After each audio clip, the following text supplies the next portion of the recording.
You are about to enter the Red and Rev Sports Show experience. Get ready for some real sports talk from some real sports fans who were real sports athletes who have sports knowledge.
What's up, everybody? What up? What up? What up?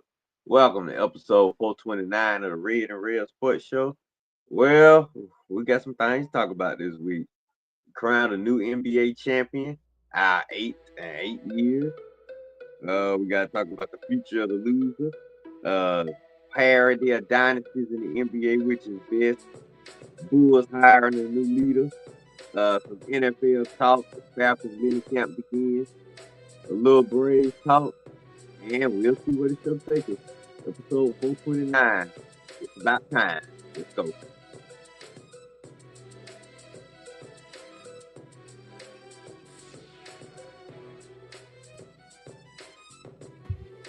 What's going on, everybody? Welcome to another episode of the Red and Rev Sports Show. Red and Coach are coming to you live from the ATL Charlotte. Giving you real sports talk because we are real sports fans who are real sports athletes who have what, gentlemen? Real sports knowledge. We need Coach to get with the program today. Stick with us. For episode 429 of the Red and Rev Sports Show, we have two people in the backstage who are going to be joining us in just a moment. But, Coach, as we normally do, we turn our numbers attention to you, sir, so you can give us something, someone. Dealing with those three digits, 429. What do you have for us, Coach? I'm going to take you back down memory lane, and you won't hit his name off, and I think he's still in the NFL, but he may not be. San Diego State's Rashard Perry racked up 429 yards of total offense, 222 rushing, and the rest on punts and receiving. And that is the NCAA record, I believe, for yards in a game. Rashard Perry, 429 total all-purpose yards in one game for the aforementioned, hardly ever mentioned San Diego State football team. All righty. Brett, your thoughts on that?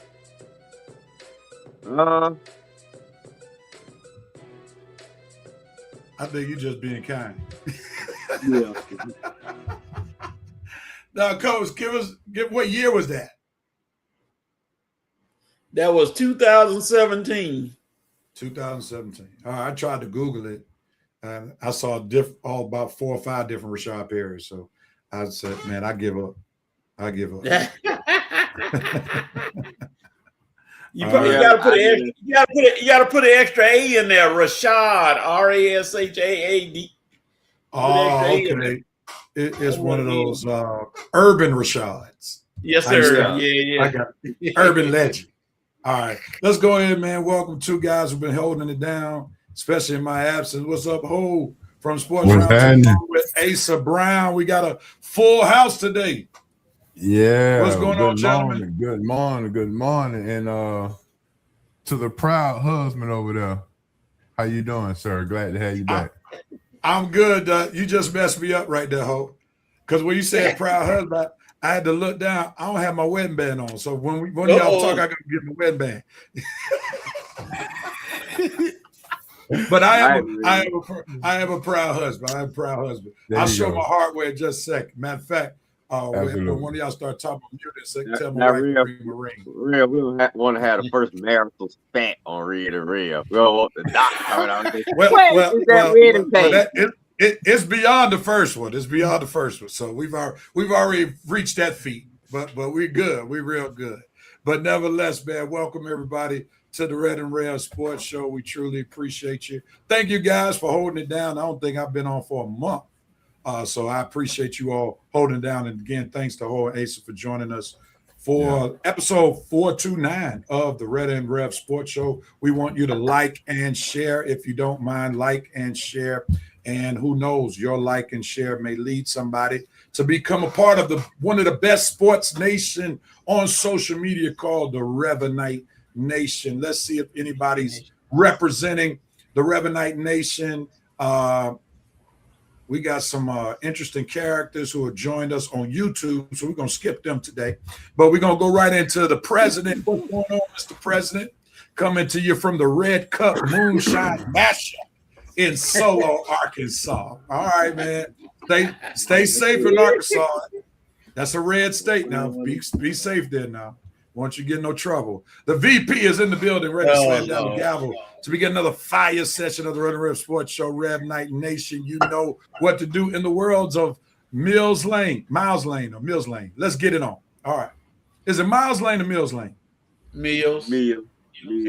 My bad. Okay. My bad for messing up your vibrato, Mr. Vice President. But thank you. The VP said the Reverend Doctor already messing up. His lovely Dr. Boo's gonna fix that real quick. Facts. The president said just became a hubby just in time to make her college football win. The Revenite Nation's already started. Winston, what's going on, sir? What's going on, fellas? And chat, smash that like button. VP said, yes, coach, I'm like a virus. You can't shake me, bro. All right. Yes, virus. All right. Let's jump into it. We got a full slate of topics. We're going to jump into what we call our dope, nope, and cope moments for this show. Our dope moments, what we're excited about. What were some of those great moments for us this past week? Nope, moments we're still shaking our heads. And cope moment, what we're trying to wrestle our minds around, trying to process what went down in the sports world this past week. I'm going to start with our guests who been holding it down for us. I'm going to start with you, Ace. So what's your dope moment for this week? What you got for us? I'm going to go straight to soccer, baby. Congo. No. Tell us more about Congo. Oh, boy. They got a draw, which nobody expected. They got a draw without having their main number one fan in the building because he was being held up for immigration purposes or whatever, but they still got a draw. And then I want to go with my other melanated country, Congo. Got an outright win. Ghana got an outright win. So, if you're melanated, you get my high praise, you know what I mean, in the World Cup. All right. Excellent. Absolutely excellent. What you got for us, Ho? What you doping on, sir? My main man, Mauricio Dubon, once again come through for the Braves, and he is the Braves' best free agent signing for the year. I believe he can pitch. I believe if somebody else goes down, Dubon could probably give us about 6-7 innings. You may have to, H.O. So Mauricio Dubon is my dope moment for the week. Mauricio Dubon. We'll see him warming up in the bullpen sooner than later. All right. Red, what you got for us, man? What you doping on, sir? I'm doping on my main girl, Sophie Cunningham, for the Indiana Fever, baby. I mean, she was stroking it the other night. Woo! And you're talking about basketball, right? Talking about WNBA, baby. Sophie Cunningham for the Indiana Fever. 20 points off the bench, 6 or 7 from 3-point arc. Them girl, Sophie Cunningham, Caitlin Clarkson-Foster, contributing in ways more than one way, baby. Love you, Sophie. Good game, girl. Glad you didn't do it against my dream, though. You did it against the other team. That's what I'm talking about. Always looking out for your boy Red. Love you, Sophie. Now, when the show is over, Coach, I need you to go to Red's house to see how many pictures he got of Sophie Cunningham. We already know what that. We already know whenever he calls somebody baby, there's some pictures either on his phone or somewhere in the house. You already know how that goes. Coach, what you got for us, man? What are you doping on, sir? I don't know how to top that one. I'm gonna go with let's see. I'm gonna go with Alex Freeman for the United States, who scored a goal in the World Cup. Little be known as a little Black history fact, as I call it, or a fact. His daddy is Antonio Freeman, who played football for Green Bay in the pros. So passing on the bloodline of talent, I guess. Alex Freeman, who scored a goal for the USA in a win, whose famous daddy played football, of the famous fall down on his back catch and get up and run. So Alex Freeman. Nice. Winning. That was that one of Brett Favre's targets? Freeman was one of Brett Favre's targets, right? Yeah, the Monday night game, I think, that coach talking about. I gotta show some Braves love real quickly. I gotta dope on Eli White. What a defensive game last night. Made a great catch on one of the Brewers' power hitters. Caught that ball in the corner, then made the game-stopping put out when the Brewers had a chance to tie the game up 3-3, and he threw that bomb from the outfield and gunned him out. Great tag by Drake Baldwin. So I got to give Eli White some love. 2 great defensive plays to help preserve the Braves' victory over the Brewers, which was a much-needed victory to stop the Braves' season spiraling out of control. So great job, Eli White. Oh, yeah. All right, we're coming to you, Ho. What are you noping on, sir? Call me a hater, but there should not be no statue for Jalen Brunson in New York. Not over Walt Frazier. I am so sorry. No way I'm going to put an Atlanta-born player over anybody from New York or close to New York. So I'm noping on that. Wow.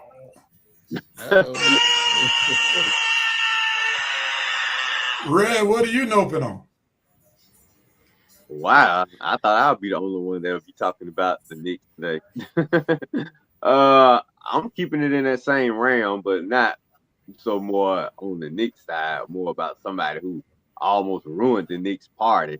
And that is our one and only Commander-in-Chief, Mophead Donald Trump. Yeah, noping on Mophead Trump for pretty much ruining the Knicks sweep. I mean, had you stayed your butt at home, the Knicks could have wrapped this thing up in 4 games. But you just had to come to the 3rd game. You just had to try to come and get some of that New York love. You saw it was gonna be a big party. Knew it was gonna be everybody's gonna be in the house. So you said, well, guess what? I got to be in the house too. And pretty much ruined that game right there. Had everybody standing outside, waiting long times to get in the. It was just not a normal NBA Finals game. Thanks to Donald Trump, and you ruined the Knicks sweep. Because had you not showed up, they probably would have won Game 3. I knew they were going, they won Game 4, and I knew they were going to win the other games. So Donald Trump, thank you. Well, not thank you, but note to you, ruining the Knicks sweep and just ruining Game 3 of the NBA Finals. Your presence was definitely not. All right, Red. We got it, Red. We got it. All right. Oh, come on. I was trying to give you more room, man, but these are short takes, remember. These are short takes.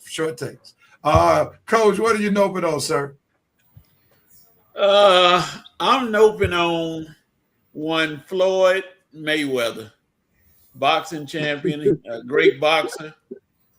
Floyd, what in the name of Movado are you doing with a bad check for a watch? $200,000 watch. Floyd, I know somewhere deep in the back room in your pockets or somewhere you got $200,000. Floyd, come on, man. I just find this very difficult to believe that you would get yourself involved in something dealing with money when you supposedly ride around. You probably got about 20 watches already. And you mean to tell me you need another watch? And then now they're saying you can't pay for it? I already heard the rumor that you can't read, Floyd. I'm excused that you can't read. Now I'm going to go to you can't count. Get your counters ready. Get your business manager and talk to him and say, man, find that $200,000 I left in the shoebox in the corner under the bed. Wow. You have got to be kidding. All right.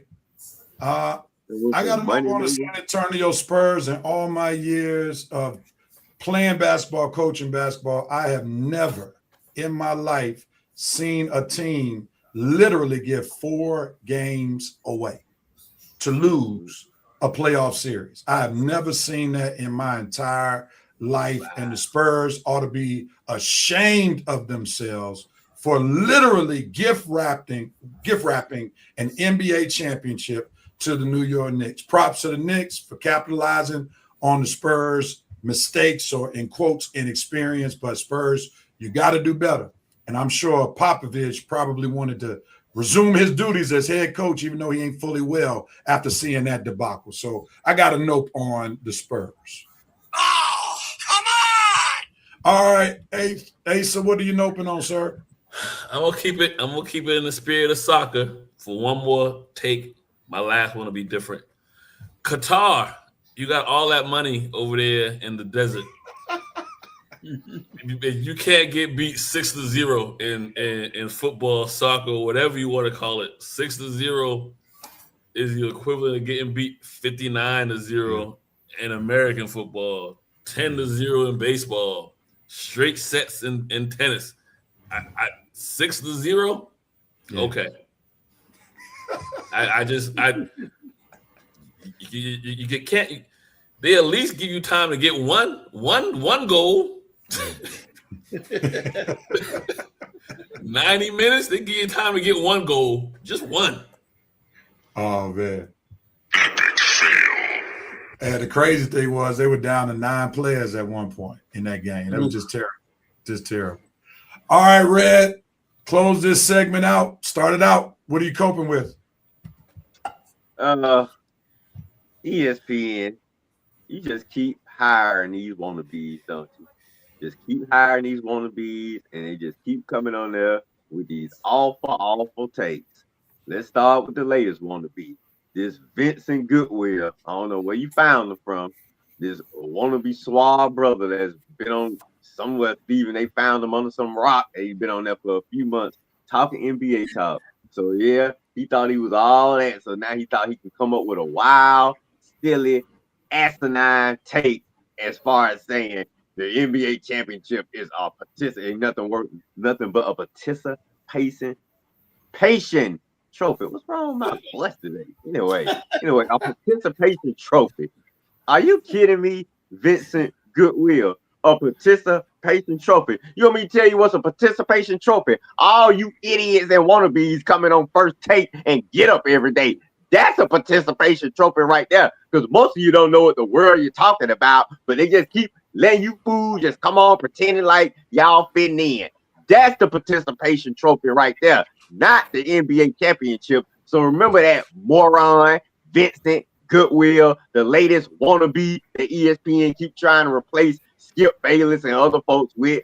No. That was a dumb, asinine take. The NBA trophy ain't a participation trophy, but I'm starting to see that ESPN analysts are part of one. Coach, what are you coping with? I would say I'm coping with Kendrick Perkins' new position, but I'm going to leave him alone because that's Jackson State. And then people say I'm against Jackson State. I ain't going to mess with them today, but give me time. I'm coping with James Dolan telling everybody that the Knicks are going to come to the White House. I wonder, Mr. Dolan, did you ask them? Are they going? Because I ain't heard much talk about them saying they want to go to the White House. And you thinking that you're just going to accept for them. Sound like you had too much of the hooch there, brother. I don't know if they want to go.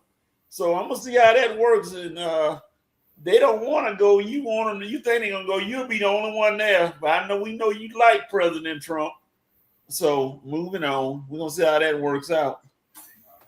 Shut up.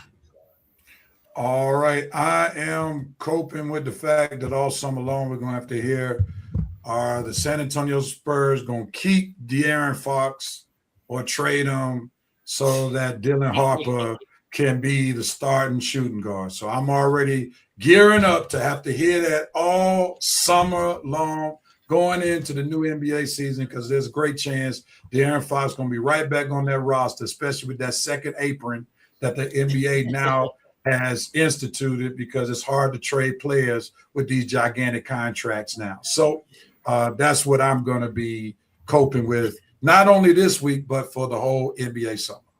Hey, Rev, that apron got stains on it. For sure, that you can't bleach out. That's for sure. All right, Asa, what are you coping with, sir? The Braves training, they got to do something. And I know they won last night, obviously. But like you mentioned earlier, as far as the great 2 defensive plays, but we got to start looking at their the lack of depth and their trainers. I don't know what's going on. Acuna out, Strider hurt. Michael Harris tight backness.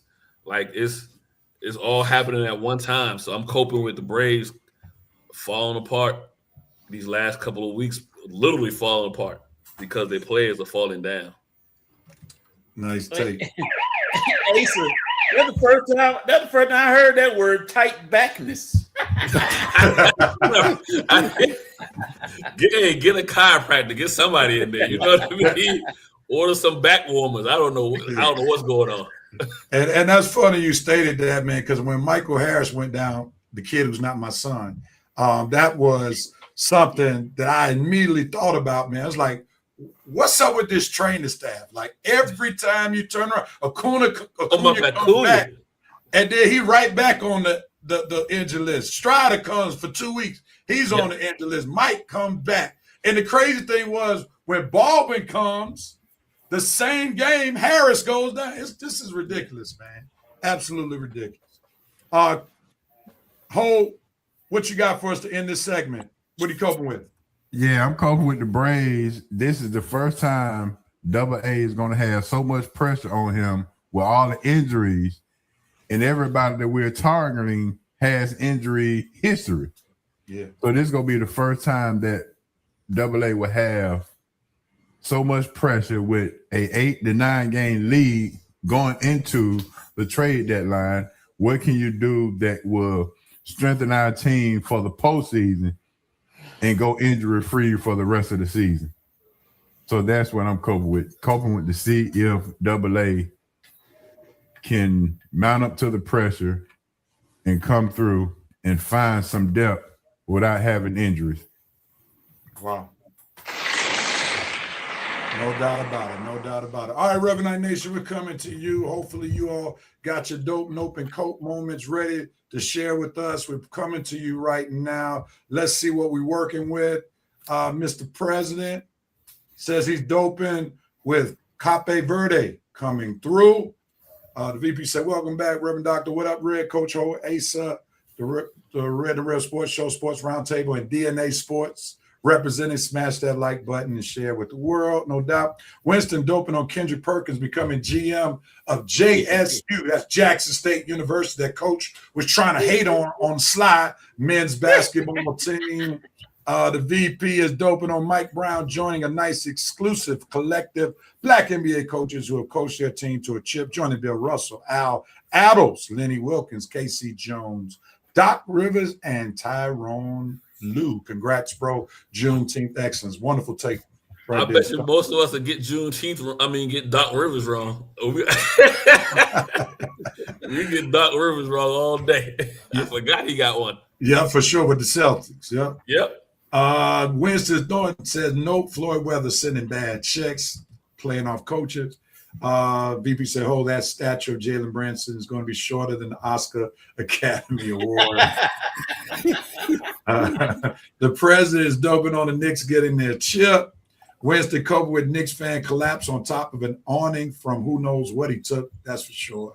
The president doping on the Knicks owners friends with Velveto Mussolini. The VP noping on Josh Hockett, trash extraordinaire. No need to mention what he said. Just know that he's absolute white trash. The president coping Knicks to the White House or nah. The president said nope. Apparently Floyd Mayweather is taking his time on watch payments. The president said, needless to say, the Spurs got spurred. The VP coping with James Dolan, yet another trash owner that gets to celebrate winning a chip.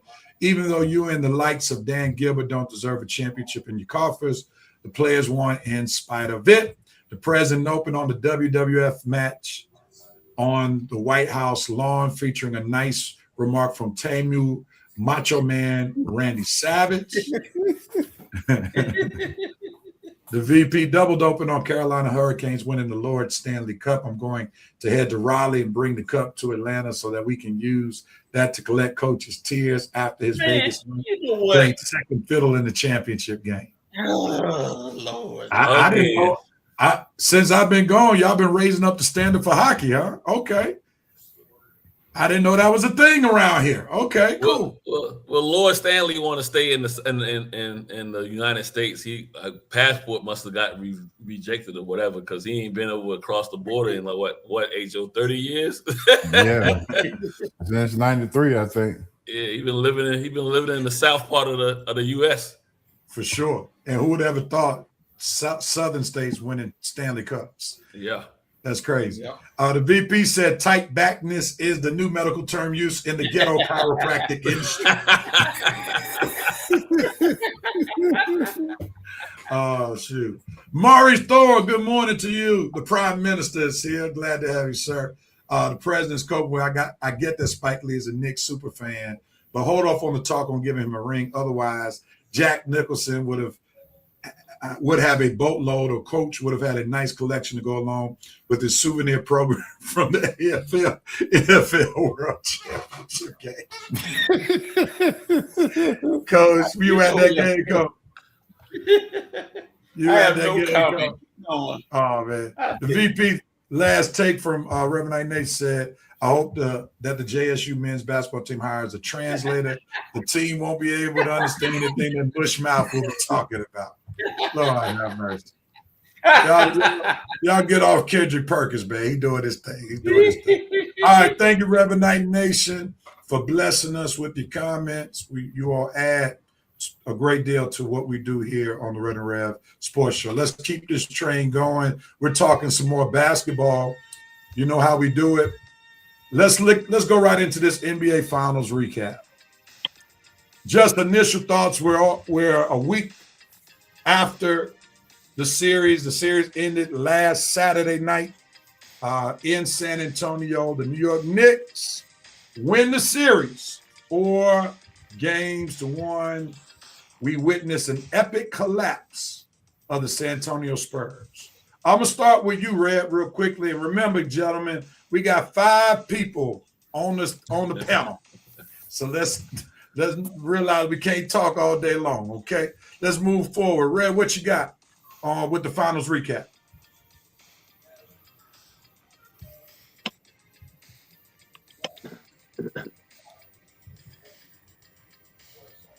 What you got for us, Red? Okay. Can y'all hear me? Yeah, we got you. Oh, okay. Well, fellas, I guess the NBA Finals, when you look at the big picture, we can all refer back to NSA. No sex allowed. Yeah, that's what happened. No sex allowed, as Mr. Nick's owner said. No sex allowed, fellas. You got to keep your legs fresh. I need you to keep your legs fresh for these 10 days. And boy, did that theory work out. Because, man, the Knicks needed their legs fresh for every game of this series. Every time they went down double digits, they needed fresh legs to bring them all the way back. And all the way back they came in game 1. All the way back they came in game 2. All the way back, they almost came in game 3. All the way back, they came in game 4. And all the way back completely, they came back in game 5. So, Mr. James Dolan, maybe your idea worked, maybe it didn't. But boy, the Knicks showed out for these 4 victories over the San Antonio Spurs. Whoever would have thought that the Spurs would lose in a record finals fashion, point differential, the way they did. Never would we thought a San Antonio Spurs team would get beat like this. I mean, I initially thought it would be a hard-fought 7-game series. But the Knicks just show, hey, Wemby, you're not ready, man. This young team still not ready. Maybe Mitch Johnson, you're not ready to coach these boys up. Whatever the reasons are, the Knicks just gentlemen swept you. So y'all still got a lot of questions to answer for yourselves in San Antonio. And the Knicks finally back on top, baby. After 53 years, Spike Lee, all the New York celebrity bandwagon jumpers finally get to see their team win a championship. I honestly never thought I'd see today, but hey, that's what sports is about. You keep living, hey, no telling what you'll see. Who knows? We might even see the Falcons celebrate one of these championships one day. not holding my breath because I like breathing. So, but like I say, congratulations, Knicks, on a hard-fought championship. Your first in 53 years. The city is going crazy, and all I can say is I'm ready for Atlanta to feel that same feeling. But I ain't holding my breath. Winston said, Red doing the show on a Zabruta camera. That thing more grainy than a farm silo. All right, man. Coach, jump in there. Your thoughts, man. And I'm gonna have to be like we do at funerals. Keep your remarks 2 minutes or less. It really still don't work. No, at my church, hold on right quick, Coach. At my church, I put a timer up. So Lord. Yeah, once and they get to see it on the screen. And once it hits 0, the sound man knows to start bringing it on down, and then there'll be no sound. So Real, we need one of those. We need one of those at my church, man. Lord, but we need one of those. Go ahead, Coach. I'm sorry. Go ahead, Coach. I'm just looking at the name that they're making the name De'Aaron Fox a bad. What happened to him? I don't know. You what button you hit? I ain't De'Aaron Fox must have known what was coming out of his mouth. De'Aaron Fox didn't like that comment. Is De'Aaron Fox a Red and Real Sports Show fan? Because boy, Coach better lay into him. He said no, Coach. Not today. That hamster got tired. That's what happened. Coach, you better be careful, man. De'Aaron Fox didn't like your comment right there. I see. I mean, just shut me out real quick. I'm like, good Lord. Now, one thing I do dislike about the Knicks winning. Stop Mike Brown from singing on after the game. Please stop him from doing "Who Let the Dogs Out." I can't listen to that anymore. Please, Lord, wherever he is, somebody, as soon as he get ready to start singing, make the microphone have it. It's just like you just did me, shutting me off. But overall, I mean, it was just a Spurs collapse. And I use my favorite word, Y-O-U-T, Ute. It was the Ute of the coach, Ute of the players, Ute of overall everything. And New York just took advantage of it and went on to win. So they got a chance to make it happen. San Antonio going to be around for a while, so good luck to them. They'll be back next year. Will the Knicks be back? Probably so. All right. VP said, Reverend Doctor, you know how ninjas don't follow that 2-minute timer rule and black funerals.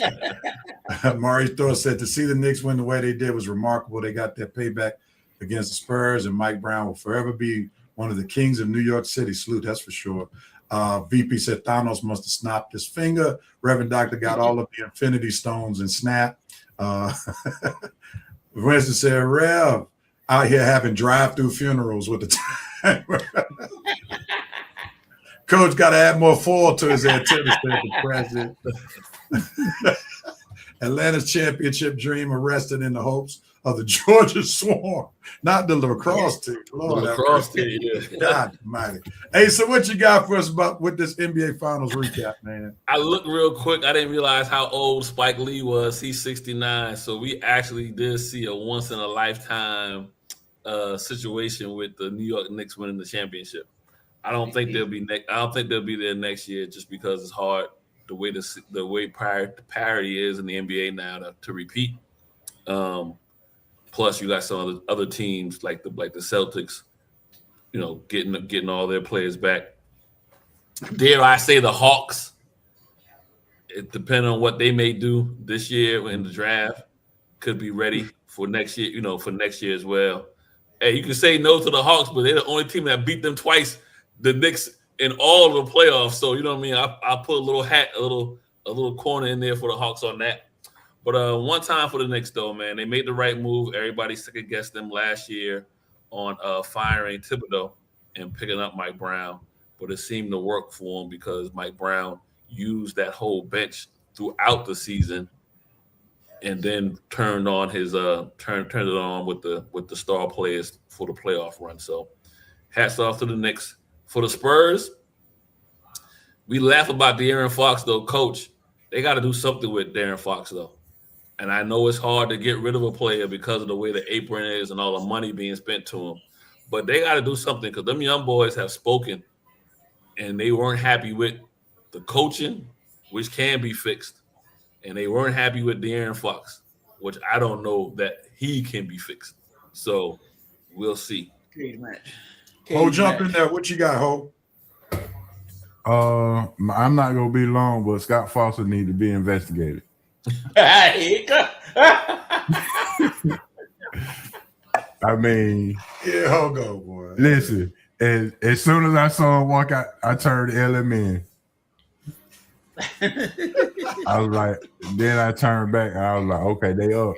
And then I saw that it was going all the way down. And I said, yep, the Scott Foster effect is in effect. Notice he didn't have his running buddy with him though. So Oh my God, Ho is a conspiracy. I mean, you can see it. I mean, if you're paying attention. Oh my goodness. Well, here's from my standpoint, and it's strictly basketball related. The bottom line is the Spurs showed us what's wrong with this new school basketball. Keep shooting all these threes. Yeah. There's no way in the world a team should be able to come back down 29 in the second half, down 20 with 8 minutes left to go in the game. If you take time off the clock, if you make the other team play defense, if you keep jacking up all these threes, you're not making them work on defense. So you helping them. And that's part of what the problem was in this series, that the Spurs kept playing like they were playing in the first half. You got your lead off threes, cool, but you got to learn to adjust. You can't just play one style of basketball. And I hope this is a wake-up call for Wemby to get in the weight room. How are you up 20 and you can't get the tallest player on the block to get an easy basket to stop the run? So Wemby needs to look at himself in the mirror and say, hey, as coach would say, you got to eat some more biscuits and get in that weight room, right. Get stronger. Because it doesn't make sense, like in that OKC series, Alex Caruso, 6'5", pushing him out to the free throw line. That's absolutely ridiculous. So Wemby need to look in the mirror, get his life together, and the Spurs need to go watch some tape and learn how to run some offense when you have big leads, because they're going to be in that position plenty of times next year because they're just that good. They have a good I team. will say this. The Spurs lost the championship when they cut Chris Paul. Because Chris Paul, ain't no way he would have let that happen. Now, they didn't cut him this year. They didn't re-sign him. Well, same They thing. should have brought him back after he got cut by Exactly. the Clippers. Well, Exactly. that goes that I mean, what you said about your big man getting down to the lower block, getting stronger, but that just goes even with Boston. I put them as probably having a chance to get back to the title, but even with Boston, they don't think about the low post no more. Yeah. They think about jacking up threes. Yeah. And so when your offensive mind across the board is about, I say this, basketball is like football. There's certain things that no matter, I don't care how long, 100 years from now, in basketball, if you got a man over 6'9", 6'8", 7 feet, teach that man some low post moves, because the game is always the inside out. It's never Right. outside in. Right. Just like in football. I don't care how fancy you get with wide receivers going back and forth, all kind of stuff. At the end of the day, I need 3 yards. I'm handing that ball off to a running back. Can I run and get these 3 yards that I need? Not no fancy passing and all kind of so. But when you don't teach that at the lower level, at the professional level, is what you get. You know what I mean? Yeah. So Yeah. Well said. And this is the problem when you starting to rely on geeks who didn't play the game rather than folk who actually played the game. Like, analytics has its place, but it should never usurp experience. Yeah. And that's what we're dealing with now. You know, now a 3-point shot, because it has more value, is a better shot than a shot right underneath the basket. That's absolutely crazy. You know, so that's the kind of era we're in, and analytics cost San Antonio Spurs a championship. VP said game management was on full display in this NBA Finals. What to do and what not to do. The VP also said Tim Donahue just entered the chat. He agrees to disagree with Ho. VP said Mars Blackman has enjoyed 2 Knicks chips. You're right, Ace. A spike, you won't see another one in your lifetime. Do the right thing and enjoy the 2 that you witnessed. Winston said Knicks have the best shot to go back to the finals out the East, depending on where Jay Brown goes to. Tatum is not a leader. He's a hooper like KD. And going back to coach getting booted off, the VP said about that hamster Roscoe is just tired. Not tired, but tired. The president said Wemby was flailing around one of those inflatable tube guys in front of a car lot. Winston said Spurs had the same issue as the Hawks. They didn't have a true one to set the table for them and to dictate the pace of the game. The VP said if Wemby looks in the mirror, it's probably on the side of a skyscraper. That tall, underweight joker embarrassed big men everywhere. Shaq would have never. The prime minister said ever since Wemby said that, I'm in his head. The sports gods turned the tables on the Spurs, and they had their Falcons moment in June. Also, the VP said, we need Bo Bell to work with Wemby on his footwork. Having the 3 in the arsenal is good, but being 7-4 and not using that to your advantage is a travesty. Well said. Armani Newsom is in the building. He said Spurs died by the 3 this series. The old saying still stands. VP said, shout out to Jerome Case with the misspelling of travesty. Gotcha. Anthony Corey said Fox outfoxed the Spurs. They thought they got a real point guard. Fooled me too. If they salary dump Mitchell Robinson, they not going back. All right. And Robinson.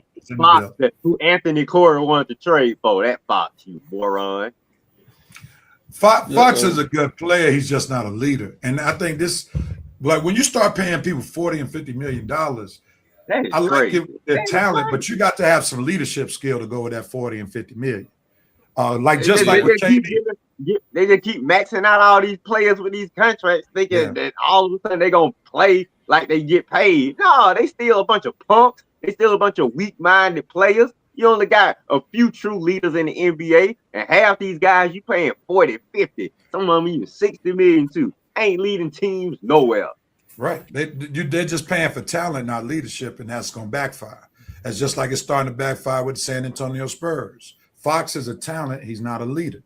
He should have been the one. He got the experience. He's been in the league 7, 8 years now. He should have been the one to slow the game down, control the tempo, so forth and so on. And this fool going out here like he's Dylan Harper, a rookie, trying to score a basket, you up, and he gets his shot blocked. When basketball teaches you pull the ball out, the clock is your enemy now because you up. So put some time on the clock, make them foul you. But this guy wanted to be a hero, and OG did him like the Kembe Mutombo, gave him the finger. That real sad that all of a sudden they asking for a guy that's retired, CP3, to come and replace you. You should feel terrible, Fox. Yeah. The VP said Calipari said, I said I would get them to the league. I never said they were going to be smart and great. As he leaves. High five on that one. High five on that one. That was one of the best takes I've seen in quite some time right there. As he leaves the latest single mom's household. All right, gentlemen. Well, let's move quickly. Let's move quickly. To the NBA draft is coming to TV near you. There's a lot of debate about who should be the number one pick. You got AJ DeBonster, you got Peterson up there, you got Caleb Wilson up there, you got Cam Boozer up there. So gentlemen, let's say who is your number one pick, and then add what are you hoping to see from whatever team you want to lift up in the NBA draft. So I'll start with you, Coach. Coach, who's your number one pick, and what do you want to see in the draft? by a particular team? AJ DeBonta is head and shoulders for me number one. That's an all-around talented kid. Size, shooting, leadership skills. He got everything. And Washington would be crazy to pass him by. I don't think they should. Now, the wild card is the 7'3" guy from Michigan. That young man, they keep saying he's moving up the charts in the workouts and everything. I forgot his last name. Mara. Yeah, Mara. Thank you. Mara. They say he's going to be a good pick for somebody who needs a big man, and he's moving up the charts pretty fast. So I want to see where he goes. I just want to see if Darren Peterson, Mr. I do what I want to do, I say what I want to say, and y'all can't tell me what to do, gonna go work out for the number one team and say, that's it, I ain't working out for anybody else. And then what happens when Washington don't pick him? I mean, he's a talent, but he's my phrase, talented idiot. That's all I can say for him. He's a talented idiot. He can play, but do you want to deal with that headache that he could possibly present? He may not. He may change once he gets to the pro. He may be that complete player because he can ball, but he's an idiot. Let me ask you this, Coach. I'm Yes. afraid for making comments. I'm gonna just kind of agitate, like I do sometimes. Now you talked about DeBonta shows is a leader. What leadership skills has he shown? What signs of a leader did you see at BYU? Well, I heard and seen that where he kept the team together despite their terrible record of what they were doing. I mean, I've seen So you have no real evidence on why you say he's a leader. Okay, I got you. I got you. That's all I wanted. They said he kept the team together even though they didn't have a good record. Come on, Coach. Let's look at this though, Rev. I hate you. All right, thank you, sir. I appreciate the love. Moving on. Asa, who's your number one pick? Who's your number one pick, and what do you want to see? Any one of them 5 guards, can the Hawks do the Hawks pick a guard? I think they'll be able to get their big man later on in the draft, but at number 8, will they pick a guard? So whichever guard is left. You're looking at Acuff, Keaton Wagler, Mike Brown Jr., and who else is there? Braden Burries is there, and Kingston Flemings. Do you have a choice in which one you would want the Hawks to draft? I'm hoping Acuff, but I don't think he'll be there. Nah, he won't be there. And so then after him, is that the kid from Kansas will still be there? Nah, Peterson not gonna be there. No. Yeah, the Hawks might have to go for the big man first. Then they might have, Well, you got the kid from Houston there. Kingston Flemings will be there. Burries from Arizona will be there. And then you got possibly Michael Brown Jr. from Louisville might be there, and then Keaton Wagler from Illinois might be there. See, none of those rest of those kids. Maybe the young kid from Houston might get some run. Kingston Flemings.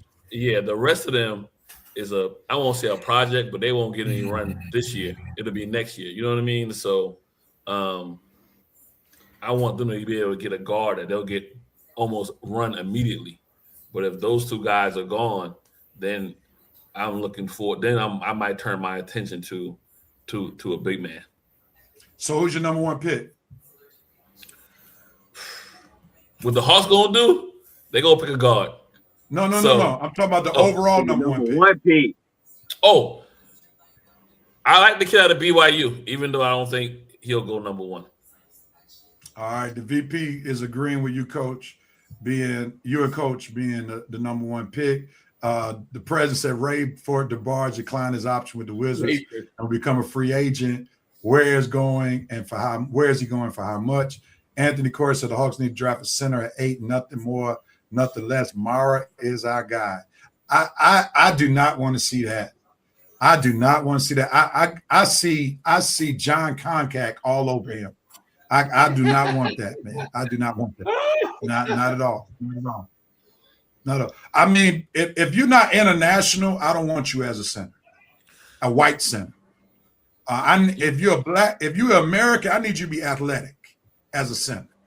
And I mean, Mara is not a game changer, man. Get a point guard. Try to sign a free agent. Get like a Clint Capella to come back or somebody like that as a stopgap option until you get somebody who is solid. But don't mess around and get this Mara kid. Yeah.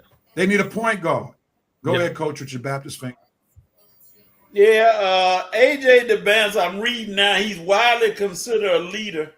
Analysts and scouts often praise his alpha demeanor and vocal leadership on the floor with his team and in the scout trials. Coach, you give me the ball. Google this stuff trying to justify. He tried to justify his statement. The VP is helping you right here. The VP said, Reverend Doctor, he was a leader because he resisted the Mormon Kool-Aid.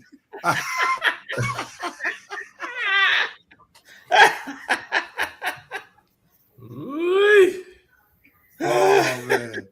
All right. Here it is. The VP said, if Coach shows up with the oversized suit as your lawyer, I hear you going to jail. Here we go. Again, here we go. All right, Ho. Help us out, Ho. Help us out. Who you got as the number one pick, and what do you want to see during this draft? AJ got to go number one. He's been the number one player since he's been in the 8th grade. So, yeah, he's going number one, especially since Trey has declined his player option. So the Wizards got to sell some tickets. So AJ will go number one. I want to see the Hawks make a trade for either Edwards or Jaylen Brown and get the big center out of UConn, Reed. To go with Terrence Reed. Reed is an NBA center. He's thicker than what we got on the team now. I think he's like 265 or something like that. So he has a lot of girth, and I think more than anything we need girth. Well, I'm gonna interrogate that just a little bit, okay? Because one of the things the Hawks did was they went athletic. That's why they got rid of Trae Young. If you get more girth at the center position, that's going to hurt your rotation as you rotate on defense. So you got to have somebody who has quickness to be able to get to that three-point line that a lot of teams like to shoot now as the defense rotates when these teams, far and few between these days, throw the ball around the horn. So somebody with girth is going to be hard. That's why they're really trying to hold on to Okongwu, because he is athletic, but it kills them when you have somebody like a joker who can kill you down low. So I get what you're saying. I just don't know if that kind of guy fits the philosophy that the Hawks are trying to bring in, trying to get more athletic. I think he's pretty athletic. You also got to remember those championships had been avoiding him throughout college. So I think he's hungry enough to try to get one in the NBA. Now, you talking like Reed is a game changer. Now we not just an addition, but you talking like he's the difference between winning a championship and not winning a championship. No, you that high on him? Well, I think he's athletic enough to move his feet, and he's big enough to rebound in the NBA. So yeah, I think he can help. I don't think he's a game changer, but I think he's something that we need. Okay. All right, VP, I'm coming to you red next.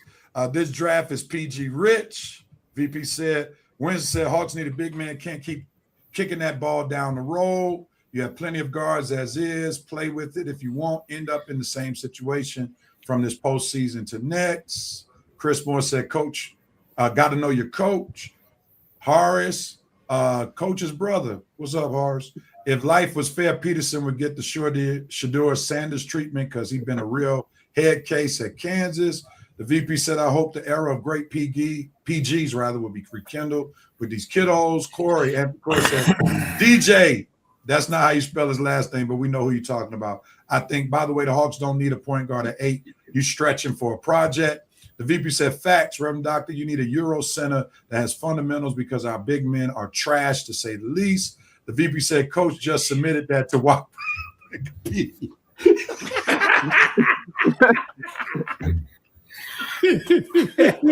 The president said, hey, Rev, I guess that great Blair Rasmussen didn't do it for you. No, sir. No, sir. Not at all. I remember him. Anthony Kurtz said, oh, goodness, no Clint should start at home. He's cooked. Okay. VP said, you're allowed to edit items online, Coach. Reading his own taking time out. The VP said, nah, hold that, bro. Just trying to get paid. Those kids don't care about championships. When their name gets called, that's an immediate lottery. Armani trying to bring Jerome Case to the show today. Sixes. Need a new big man. Yeah. Alrighty, do they forget to use R's in the Navy? Yeah, Embiid ain't going nowhere. He's signing like 2028, 2029. So if you're a Sixers fan, deal with Embiid playing 30, 40 games. Rev playing 40 games. That's all he's going to play. Yeah, that's all he got in him, man. And as he cashed that paycheck. Red, who's your number one pick? What are you most looking forward to in this draft? All right. Well, when you look at the top of the draft, Washington and the Jazz, I know AJ Dubasca probably deserved to be the number one pick, probably. And I know Darren Peterson don't. But when you look at it, it will probably behoove the Wizards to go ahead and take that workout with Peterson and go ahead and draft Peterson, because I don't think AJ Dubasca wants any part of the Wizards, any part of Trae Young, any part of Bubblegum Davis, any part of the nation capital at all. Okay, I can tell by the look on his face when the Wizards, when they open up that envelope and the Wizards was the number one pick, that look on his face said it all. This ain't where I want to go. I hope these clowns ain't talking about drafting me. I'll go back to school before I go there. That was the look on his face. But I think, I mean, his team he wants to go to is the Utah Jazz. That's where AJ Dubasca wants to go. Now, I know personally he wants to be the number one pick too. So if it was any way that the Jazz and the Wizards can flip-flop their picks, that'll make AJ Dubasca very, very happy. But AJ, buddy, you might have to just settle for being the number two pick, man. I know you want number one, but I don't really think there's a difference between number one and number two. Money, maybe a few dollars, but nothing that's gonna break you, young man. So go ahead and put the word out that you preferably want the Jazz to take you. You don't want no part of Washington, so it won't be any confusion on draft night. I don't want to go through any confusion. I want the Wizards taking you, and then we have to sit back and wait. Oh, and they're gonna make a trade. No, let it be known now that you want the Jazz. Peterson, go take your workout with the Wizards, and hopefully they like what they see, but we'll see. Because like I said, you had a lot of questions during the regular seasons about your effort, about how much of a basketball guy you really are. So the Wizards gonna have to do their due diligence and figure out everything they need to figure out about you before they take you. But preferably, it should be Peterson 1 to the Wizards, AJ number 2 to Utah to keep any drama out of the situation. Now, that's preferably what I would like to see happen. Now, when it comes to who I personally would want for the Hawks and the Lakers, I tell y'all, preferably, I don't think it matters which one of these young guys that the Hawks take, because I preferably think Quinn Snyder gonna ruin them, like he ruins all the young guys that come to the Hawks. So whichever one of the guys hold up. Who did he ruin? Well, not ruin, but he don't really like to play a lot of young guys. Hold up now. Ho. I got to interrogate you. Who has he ruined? I don't like the way he used Asa Nua last year. I don't like the way he's using this number 1 draft pick that we got. I just don't like. I'm not a fan of Quinn Snyder and none of his coaching style, none whatsoever. So the Hawks, you thought it was a good idea to re-sign him, fine. But there was one of these young guys you take, you're gonna ruin them anyway. So I don't think Quinn Snyder. I can't let you say ruin, Red. There's no data that shows he ruining players. Well, it could be stated. It could be stated that his coaching stay was ruined with having Trae Young on the roster. Immediately when he gets rid of Trae Young, Trae Young ruined every roster. So my point. But as soon as he got rid of the cancer was cured, and they became a better team. Yeah, we can't call the man a coach who ruins players when he did something that most teams in the league can't do. If you take the supposed best player off the team, you're supposed to get worse, not get better. They were in the top. They were in the play-in when they traded Trae, and then they get a secure playoff spot.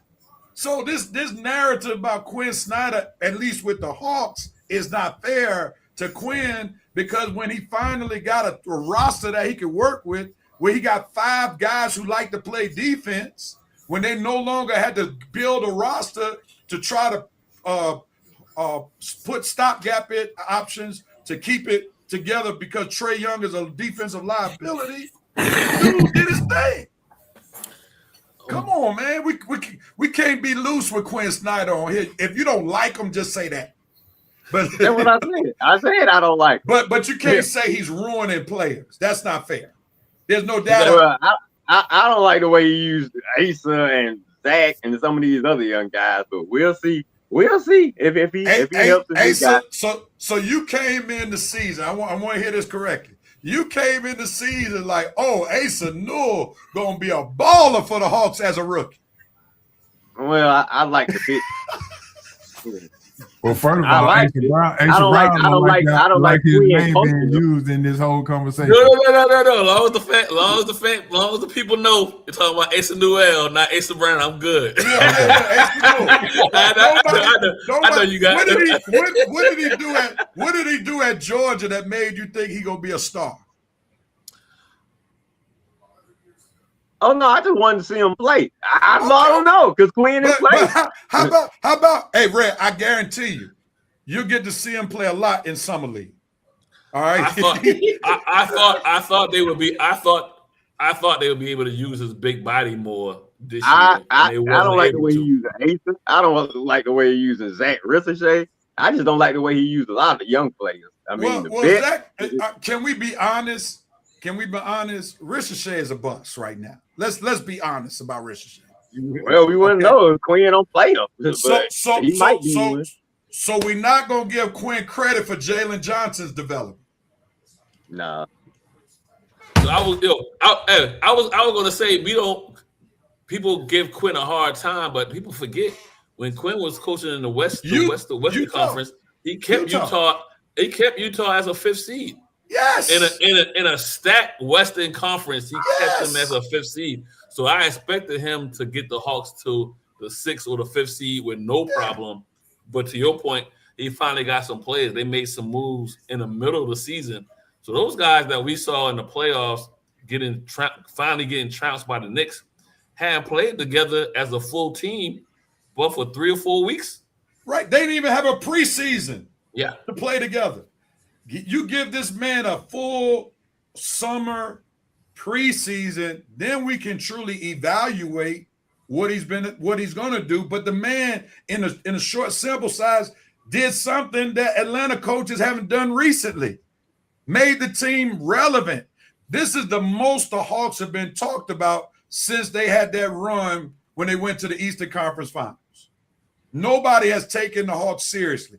I've never heard dangerous associated with the Hawks until Trae Young was traded.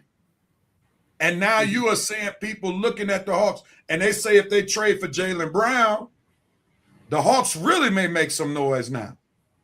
So, I think we got to be careful messing with Quinn Snyder right now. They stole a few pieces away. I don't think Jalen Brown's there. I'll back off the Quinn Snyder back. Well, here's the thing.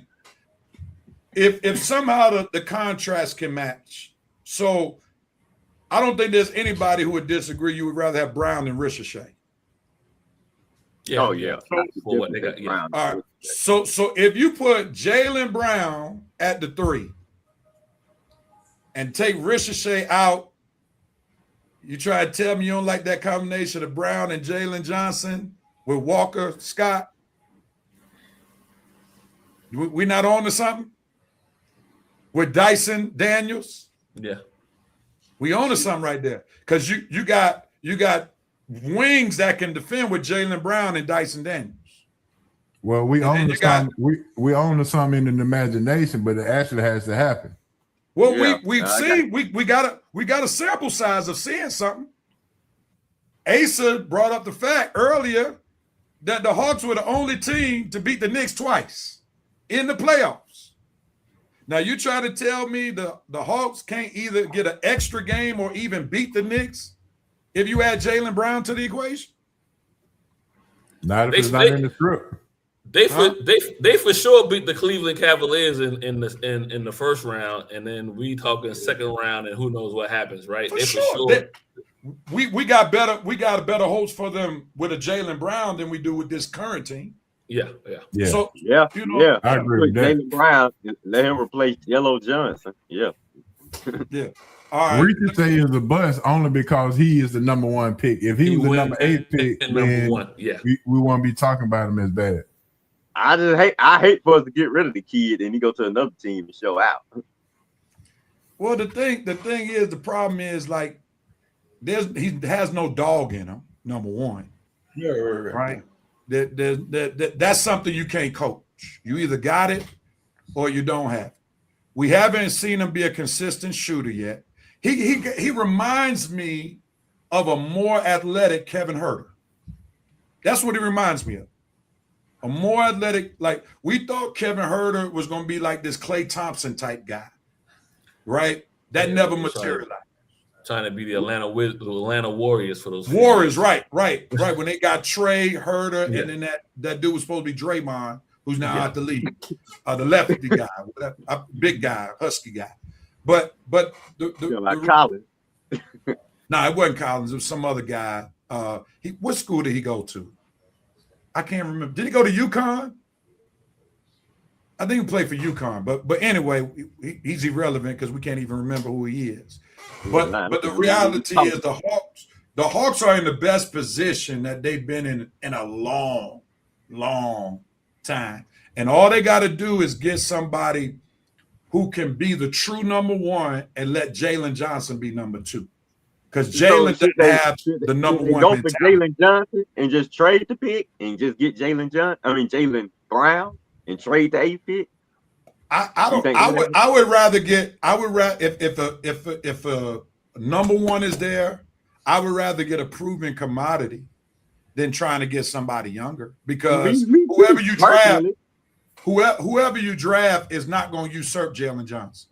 That's just the bottom line. What I'm saying. I prefer to make the trade for Jalen Brown because at least I know he can actually help the team than to worry about this draft pick at number 8 or 20. Well, number 23 ain't gonna be in the starting lineup anyway. He'll probably be on the bench. So whoever they take at 23, I'm more concerned whoever they take at 23 because at least that's the pick that's gonna add some depth to the team. See, for me, if you're not in the top 5, the rest of the draft picks don't really matter at this juncture. And the reason why I take that position, we just saw the Knicks win a championship trading 5 first-round picks for Mikal Bridges, right? Like the draft picks don't really matter that much. Like who was Cooper Flagg? He's going to be a dog, but he didn't do anything of any real relevance. He was on a terrible team. Dylan Harper got the right situation. Because if Dylan Harper was on another team, he would not have propelled that team to be a major team because he couldn't even get Rutgers. They had Rutgers had Dylan Harper and Ace Bailey on the same team, and they didn't even qualify for the NCAA tournament. Right? So these guys need to be in the right fit. Like we're not I don't even think in this draft there's anybody that's like a Wemby, a game changer, that's a franchise changer. I think they're they're enhancement partners. But none of them can revolutionize a franchise, in my opinion. No, that's why you better off going to get a proven guy with the draft pick. Right. I would trade the pick if I were the Hawks if it landed me a number one. Trade it for Jaylen Brown. Now that's something that Quinn won't affect that because I don't think Quinn he actually likes veteran players, proven players. And I see you add Jaylen Brown over here. That's something I probably work with, but you still need a big man though. Yeah. And then if you get somebody like a Jaylen Brown, then you don't have to pay 30, 40 million for a big man. You got to get somebody who can just rebound and defend the position. Exactly. Hawks don't need a big man to score. I just need a big man to come in here, block, rebound, protect the paint. I don't need you dropping 10, 20. I don't need you hanging out on the 3-point line, jacking up threes. So I got a question though. Go ahead. If we get Jaylen Brown, we're getting him to be the number one guy. What is that saying to Jalen Johnson when Jalen Johnson was supposed to be the replacement franchise player when Trey left? Jalen Johnson would say, "You ain't got no dog."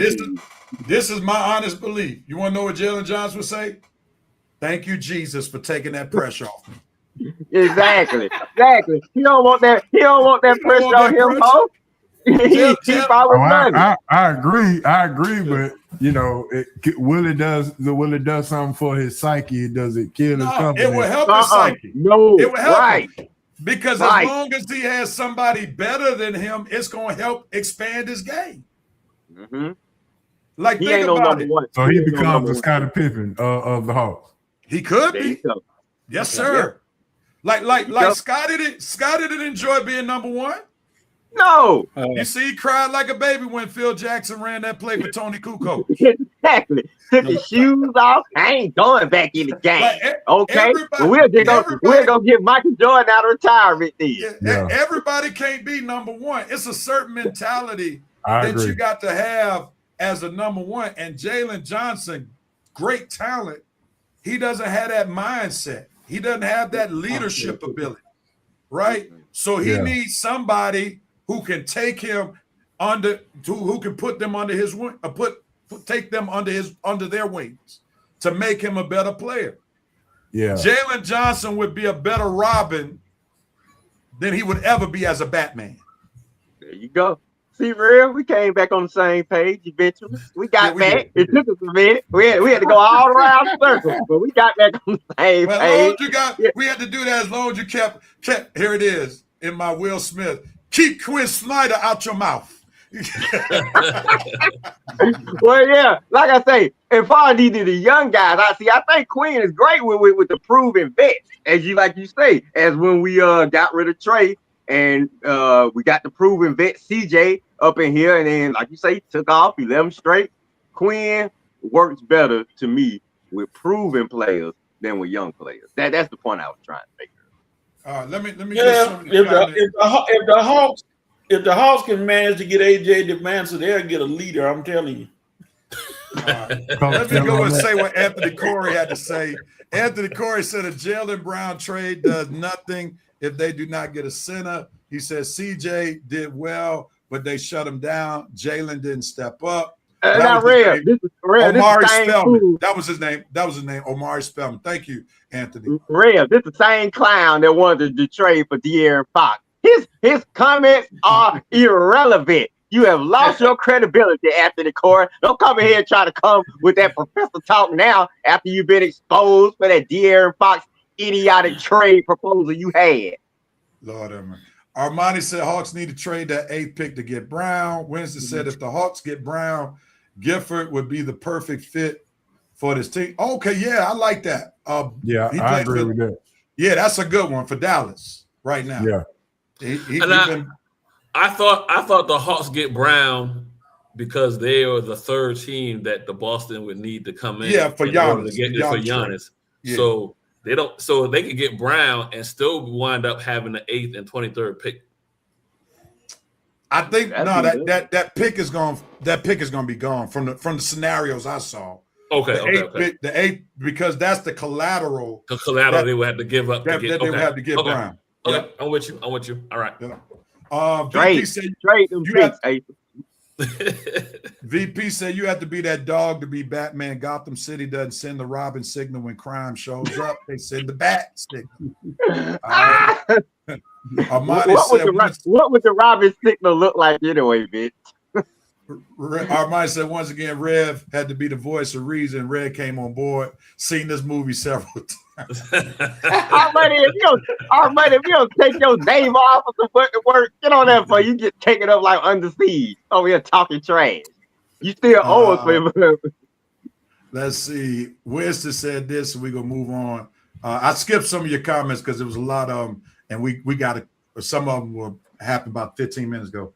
Winston said at least the 8th pick is leaving, probably going to the Bucks. And they're saying that the Giannis trade will take place before the draft. That's what they're saying. That's come on, Jalen. Hawks fan gonna be crazy. They'll have that 8th. Some of them gonna be crazy. They'll have that 8th pick on Tuesday night because they was expecting it. But if we get Jalen Brown, none of them guys are game changers. Like, we need a point guard, but do we think Flemings, Wagner, are going to be game changers? I like A-Cuff, but yeah. Like A-Cuff, I think is going to have some growing pains too. Like A-Cuff is going to struggle a little bit. Yeah, he needs a Dylan Harper situation. Yeah, if he goes to a team where they got some dogs, A-Cuff will be a dog this year. But if he goes to a team where they're asking him, guard too. Yeah, if he goes to a team where they're asking him to be the man, it's going to be a long season for him because he's not really a good defender. He's a scorer all day, every day. But that dude, we just he's not a good defender at all. Yeah, we don't want to go back into Trae Young situation again with Quinn. So I don't know. A-Cuff may not be the guy. Last comment, VP said Reverend Doctor is a negotiator. He talks red off the ledge on the regular. Lovely to watch. That's right. I'm on the ledge, baby. I'm about to jump, Vincent. I'm about to jump. Pull me back, Rail. Pull me back. You're stupid. All right, let's get ready to do this halftime. Coach, I'm going to be here for the praise report, but then be ready to leave 5 for 5 for us, okay? Wait a minute. The praise report. The Braves report, man. well, you know what? Let me feed into that energy. I did not finish the show without my ring. That's my praise. Yeah, there you go. All right, gentlemen. Well, thank you everybody for tuning in to the first half of the Red and Rare Sports Show. We're coming back with the second. Oh, that's the wrong song. I'm sorry. Here we go. With welcome again. Everybody, thank you so much for joining us for the first half of the Red and Rare Sports Show. This is halftime of the Red and Rare Sports Show with Ho and Asa. We'll be right back to give you some more football, basketball, most importantly, sports talk. And I'm sure Asa's gearing up for the World Cup talk. World Cup talk? What? We'll be right back. We got a World Cup report?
And we are back for the second half of the Red and Rev Sports Show. A couple people, everybody's back. Rev went away somewhere. I don't know, is he back? There he goes. Okay. Everybody's back for the second half of the Red and Rev Sports Show. Let's jump into it, gentlemen. Y'all know how we do this Braves report. Red, are you ready? Yeah, I'm ready. All right, we're going to get ready for this Braves report. Appreciate you, Winston, for the congratulations. Truly appreciate you, bro. All right, here we go. Let's get ready for this Braves report. Red, we're doing the Braves in 5, 4, 3, Hold on. 2, and 1. Let's go.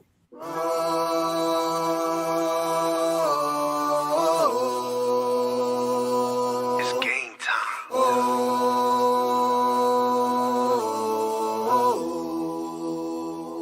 It's GT.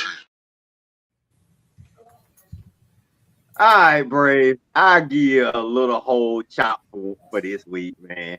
Because you ended the week okay. Started the week awful, but you ended the week okay. It was just, and I don't know if the weather in Atlanta had some type of effect with, because it's just been a dark cloud over Atlanta all week, rainy week all week, and the Braves, you started the week off just the same. I mean, it was a dark cloud over Truist Park early this week. I mean, we couldn't do nothing right. Couldn't pitch right. Couldn't hit right. Couldn't even feel right. Couldn't even manage right. It get to the point we got Matt Olson playing left field. What in the world going on with that? How in the world Matt Olson end up in the left field? I don't know. I don't care. Okay. But like I say, that series with the Giants was just god awful. I mean, not to mention the previous series with the Mets was god awful. Spencer Strider, dude, I don't care if you ever come back to the Braves again.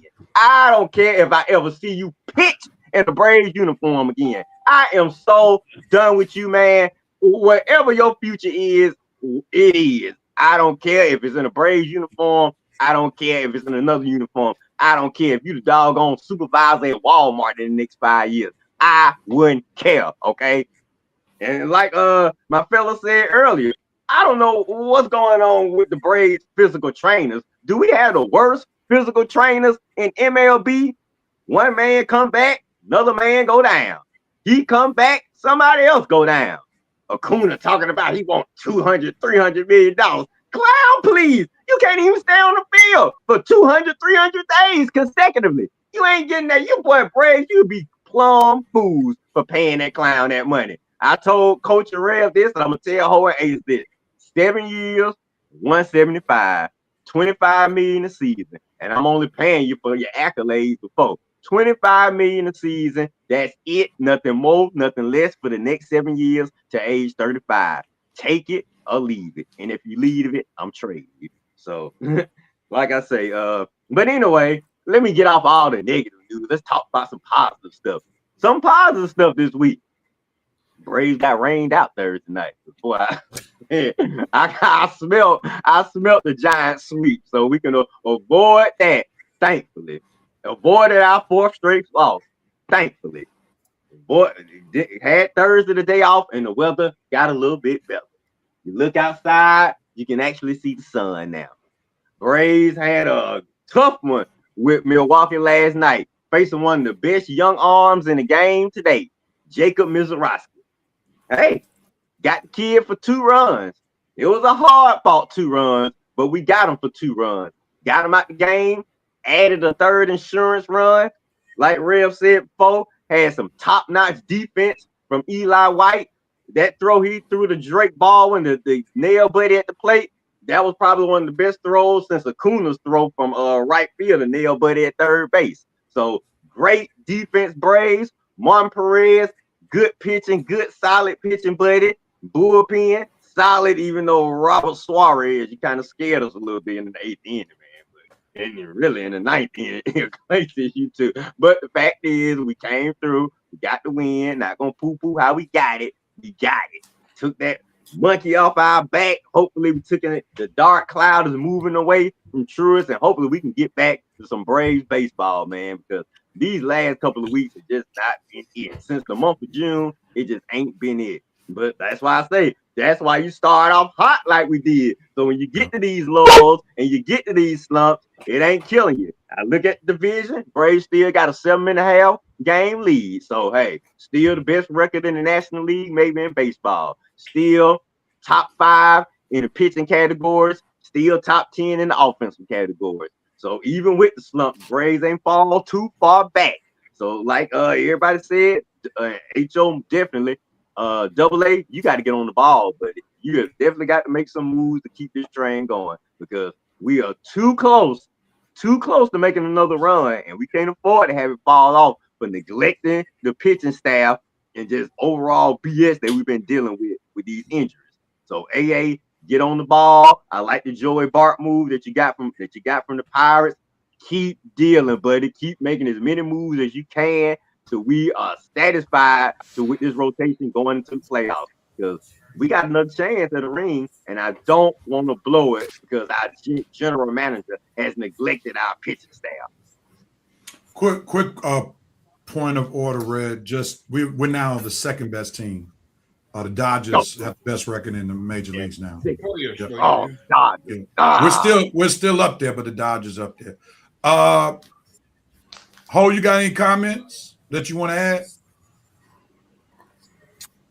Yeah, I got some untouchables in our minor league system.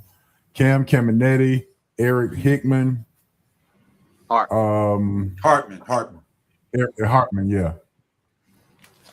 Owen Murphy and Alex Losada. What about Tate?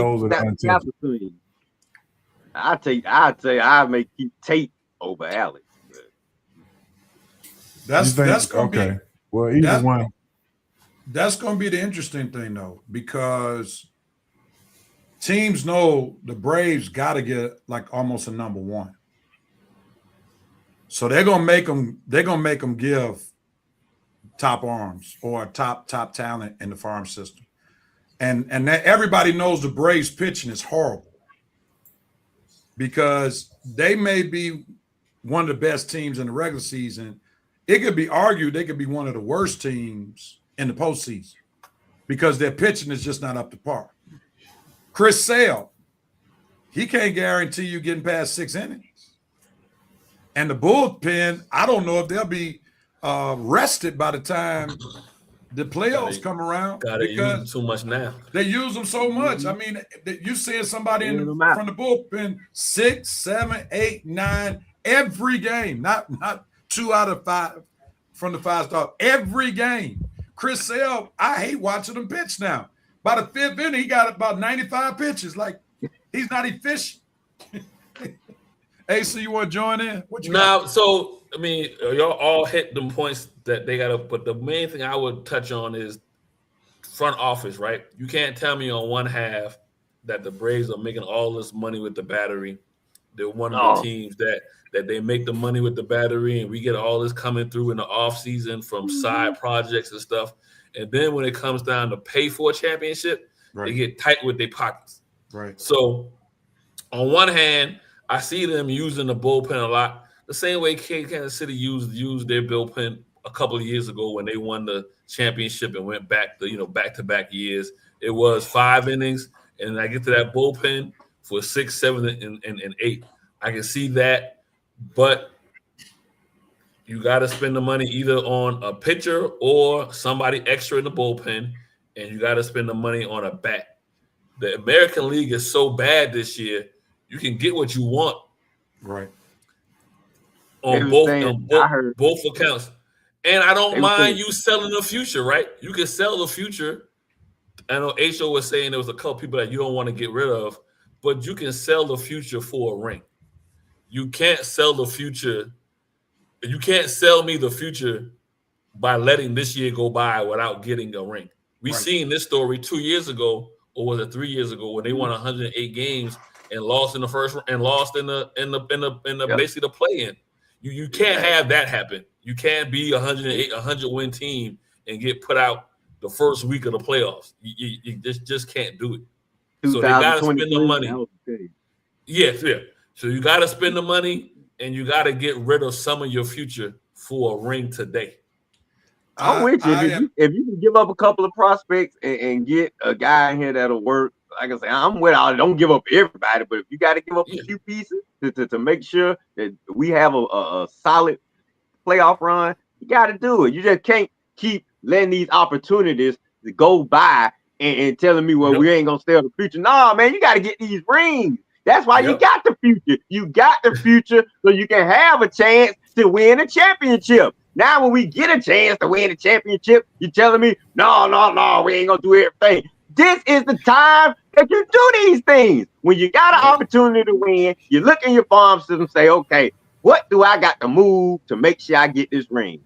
AC, you're right. We should have did it in 2023, and we most definitely had better do it this year with all the money we making from the battery. No excuse. The Truist Park was a blessing to us. We didn't realize how financial this was going to be, but it has been. I saw a article the other day saying the Braves make the most money in there off the field, just like without baseball. Because they're the only team that's publicly traded. Right, from the battery. So it shouldn't be no reason AA should not have all the financial resources he needs to go out there, just like the Dodgers, just like the Yankees, just like the Mets in the field. I want to say, Red, you got to, the front office, especially this year, the front office has to have the mentality of the Dodgers and the Yankees. Sometimes you got to go and buy a championship. We don't never really hear about the Yankees or the Dodgers talking about their farm system. Them cats is like, well, I need a left arm. How much is that left arm going to cost me? Well, here's the money. Go find it. I need a center fielder.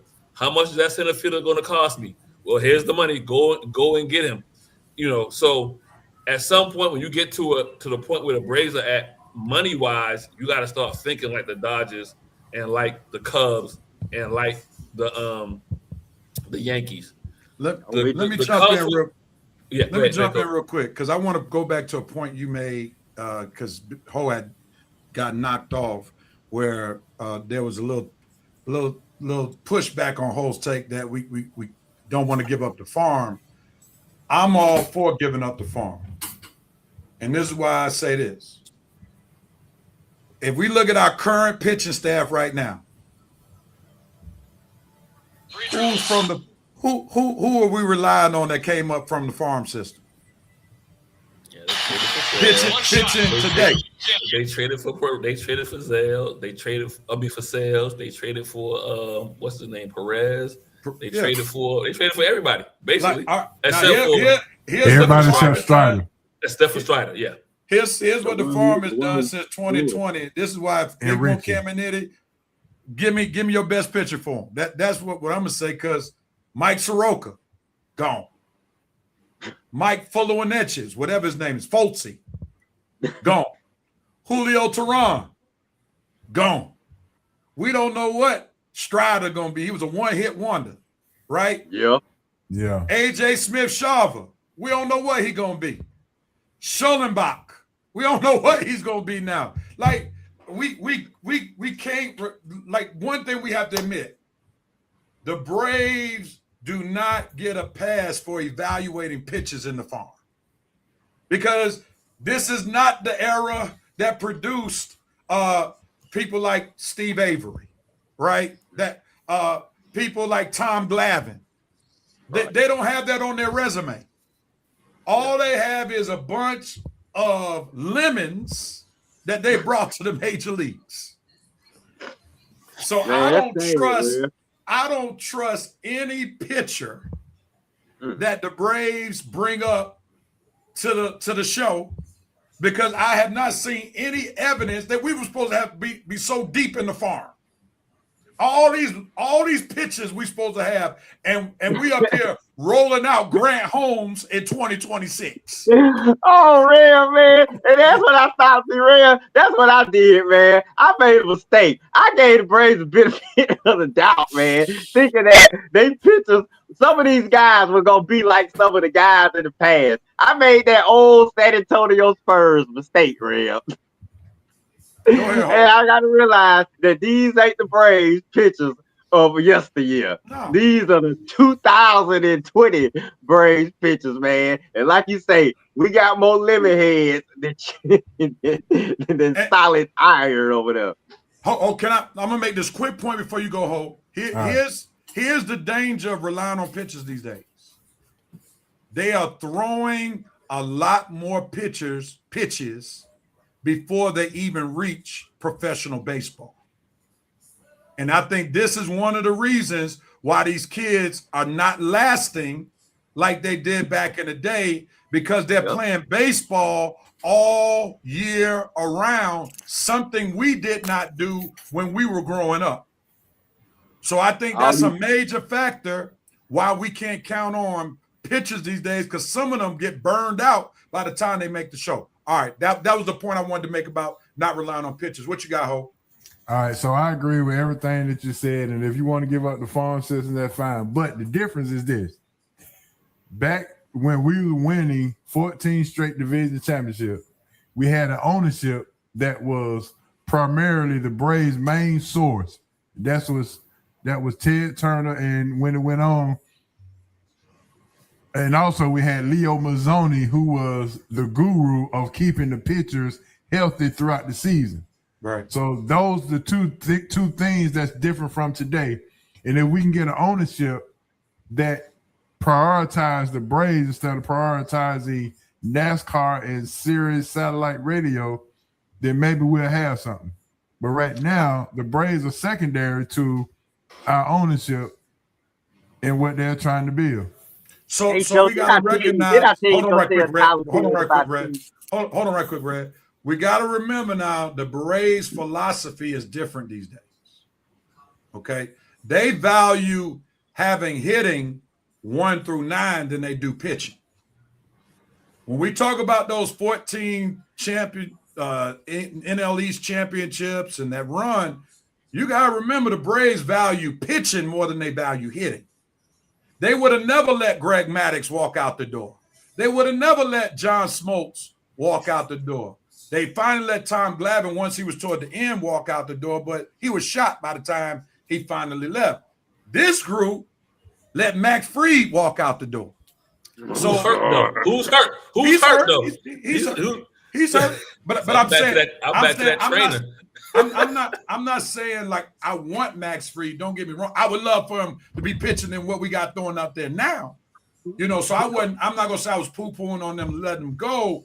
But the point I'm saying is, if there was the old Braves, they would have never let Max Fried leave because they value pitching.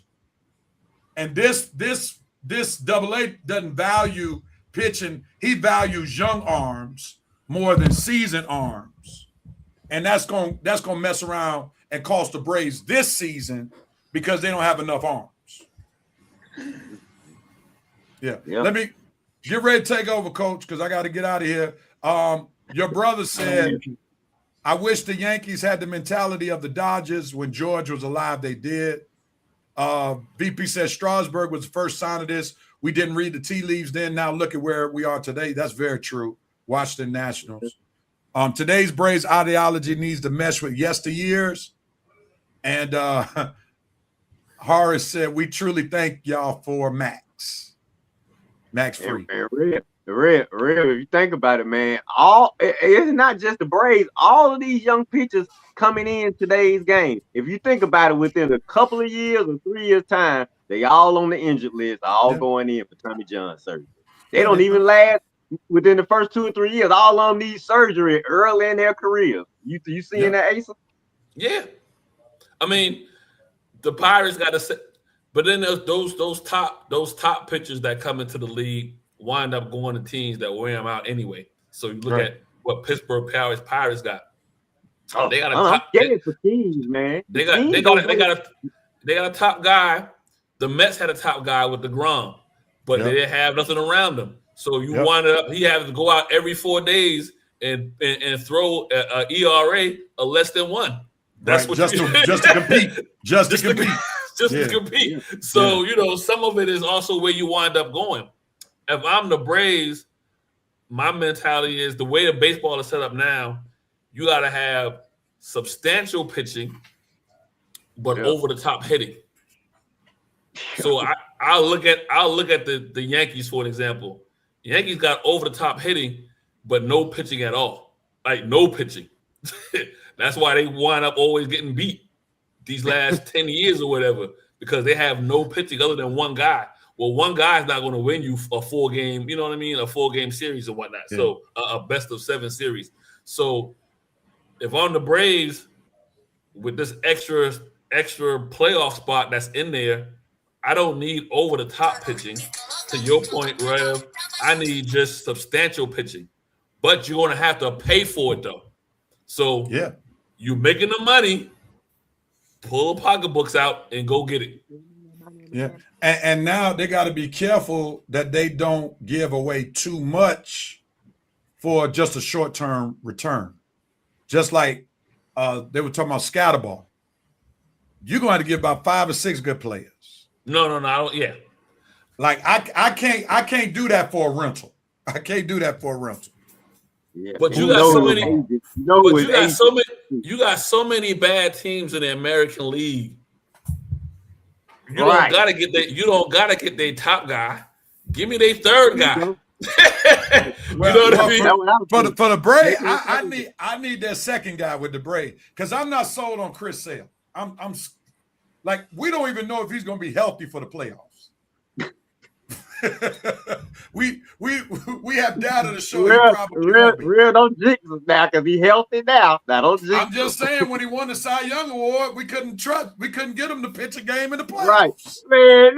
That was the 2023 season, wasn't it? That's why we got put out the first round because we didn't have our number one guy, and we had to rely on the 2s and the 3s. And now we up here trying to rely on Strider throwing change-ups. Because he can't throw 99 anymore. I am done with Strider. Rev, I told you, I empty the farm system right now. Bring everybody up so I can see what we got. Because like I remember I told you, Ace, I was telling Rev, Ace, the Braves got a high draft pick this year because of that sorry season we had last year. So I hope Double A is getting his scouts ready because you might have to rebuild our farm system real soon, man, because I want him to bring everybody up. I need to see everybody, all the top pitchers we got right now, because that's how bad our pitching staff is. I want to see Owen Wilson. I want to see Caminiti, even though we probably not. I want to see all these guys. Well, you gotta be. I gotta say this, and I gotta go. Get ready to take over, Coach. You gotta be careful because they did that with Waldrop, and his confidence got shot a little bit. Got banged up, didn't he? Yeah. So you gotta be careful bringing those young guys up. You know. It takes time. All right, gentlemen. Have a good rest of the show, man. Take it over, Coach. Yes, sir. Hey, Rev is gone. All right. Any last closing thoughts on the Braves? Anything we got left? Yeah. H.O., fire away. Change the ownership. You want Double A gone? I told you to call Tyler Perry. Tell them to buy the team. Yeah, we need an owner we need some ownership that's gonna focus on the Braves and not other stuff. Cause the Braves feel like a side piece right now.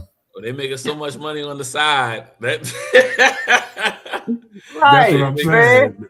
We can have one of the girls run the team, man. That's how much money we making. We just need somebody to run this team and know what they're doing and have an open checkbook. That's all we really need. I don't care who's running the team. Just give us an open checkbook. When AA needs to spend money, he can spend it. Because we need to spend some money right now. Okay, so if Magic City decide to take over the Braves, would y'all be happy with that? They put a poll in the chop house, yeah.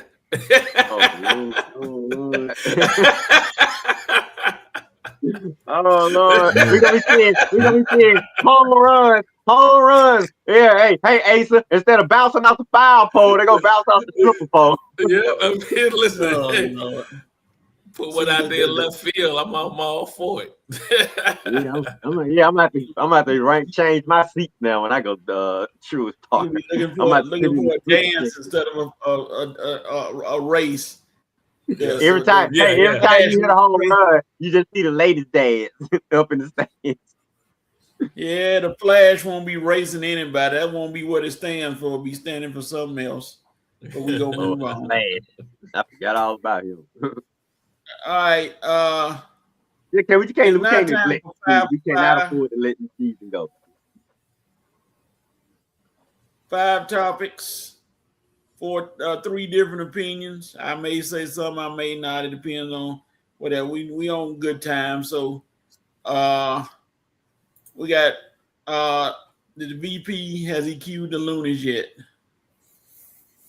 No, not yet. Alexis Hill said, hey guys, the Braves need another owner. Like H.O. just said. I guess and pitchers are throwing a lot harder now. Watch out for the Brewers pitcher that's throwing 104 Tommy John in his future. I ain't gonna say that. Well, he a big boy too, though, and it ain't like he what 6'7", so he's a he's a big boy up there on the mound. So some of that He might have trouble with his knees before he had trouble with his arm. Yeah. Well, I say some of that velocity he got is because of how tall he is, not more so how much he coming off with his arm. So, all right. So y'all think him and Schemes might be all right?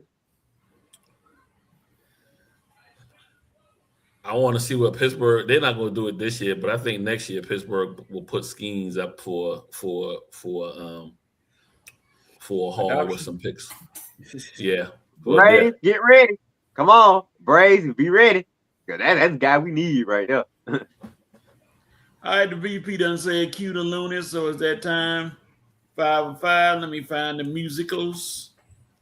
Let me pull down a little bit. Here we go.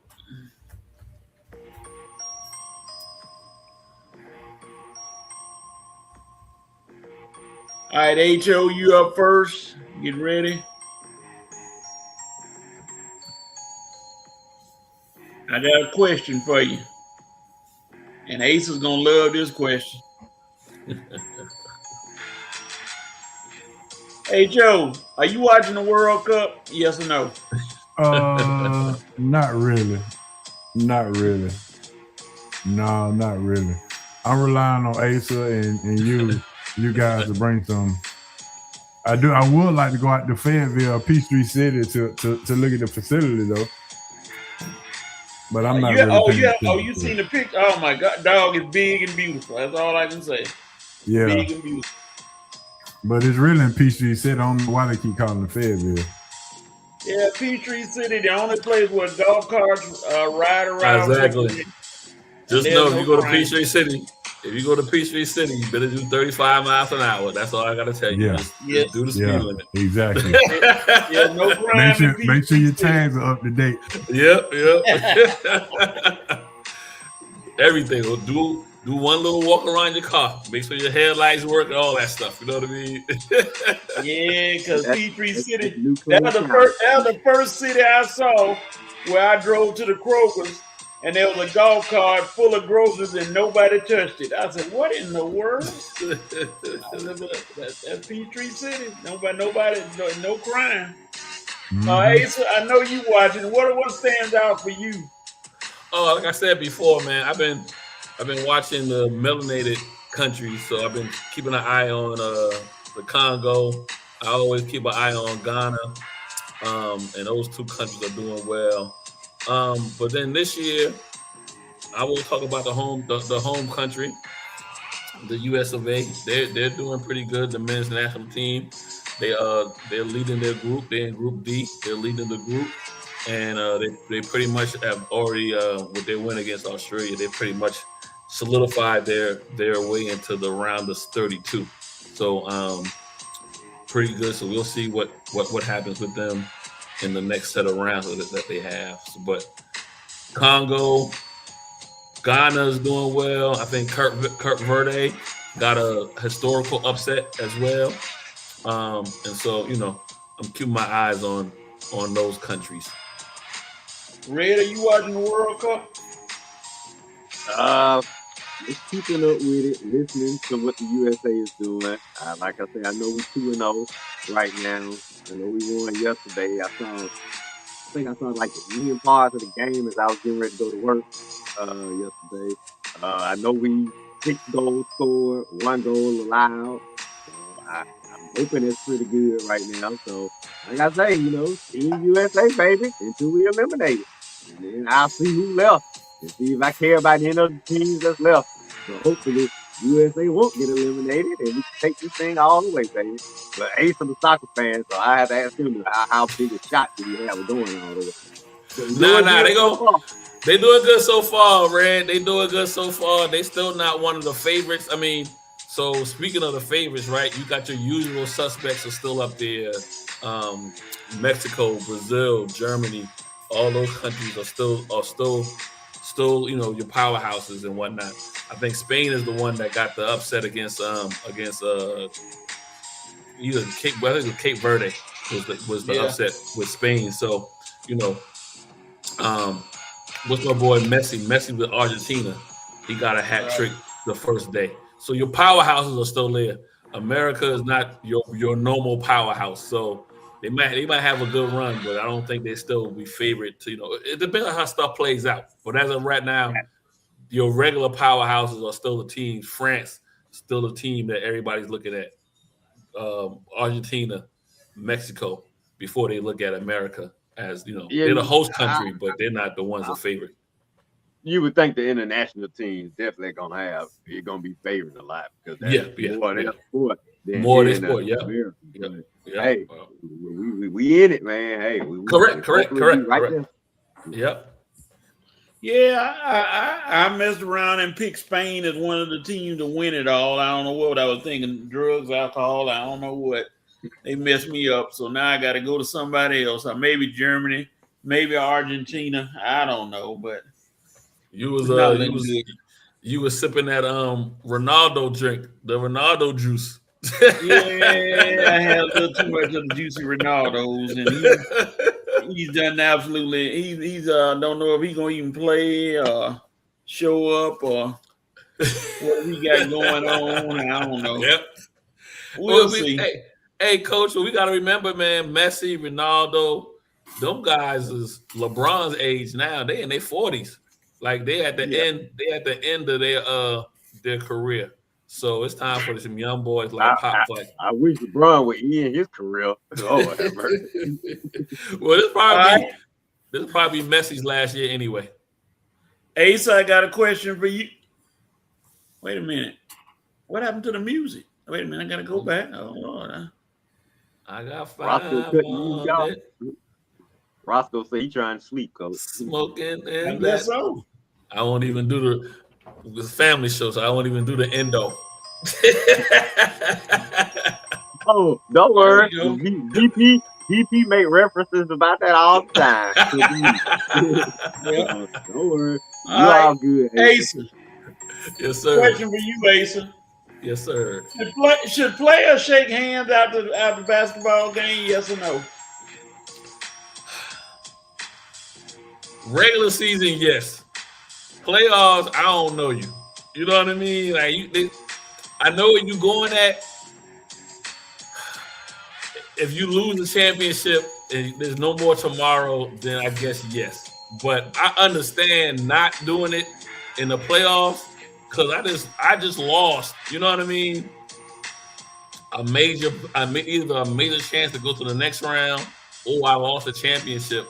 I don't know. You're gonna get my hat tilted to you when I get to the press conference, but immediately after, I don't know about shaking hands with you. I don't know. But I cover my era that we ain't shake hands. You know what I mean? We ain't do all that kissing and all that stuff after the games and how your mama doing. I just lost to you, sucker. I don't want to talk to you. Matter of fact, I don't even want to do the interview. Call me when I get home 2 days from now, and then maybe I want to talk to you. But I just lost. So I guess 80% of me is I'm okay with it. I understand it's a bad look. I get it. But I also get the other side of it, too. Is that a good way of playing? Is that a good way of playing both sides of the fence? I don't know. Yeah, Red playing both sides. What's your opinion? My opinion is Asa not far off from it though. I think I kind of go the other way around. Regular season, I don't really care. I mean, we play 82 games, and if you don't shake my hand when we finish this game, I ain't tripping, man. But now, this is what I think. Playoffs in a hard-fought series, at the end, not after every game, but at the end of a hard-fought series, I don't mind showing your opponent some respect. All right, man, hard-fought series. Y'all got us, man. I understand you. Now, I understand your anger. I understand you're mad afterward because I know you keep me from going to the next round. But I don't have a problem with players dapping it up after the series is over with. Good series, man. Y'all got us. Hard-fought series, you know what I'm saying? Respect. I can live with that.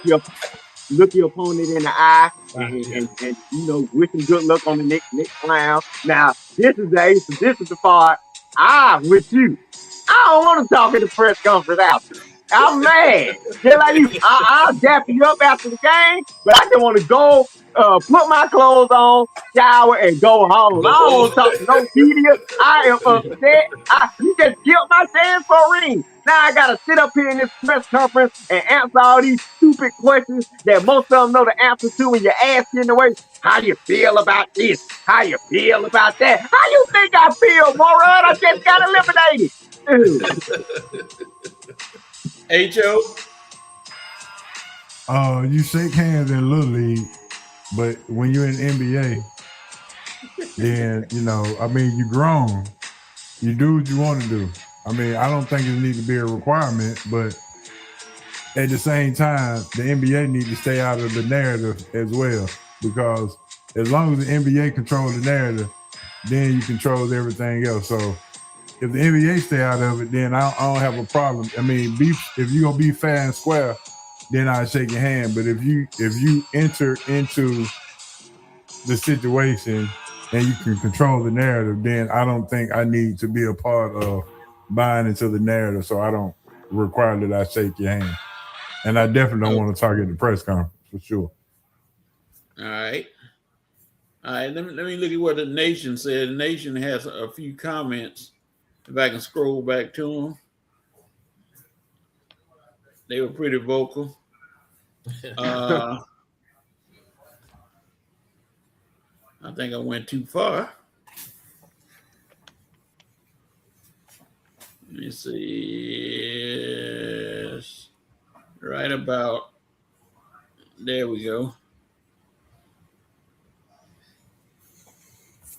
The president say he only watching the World Cup because he in the office pool.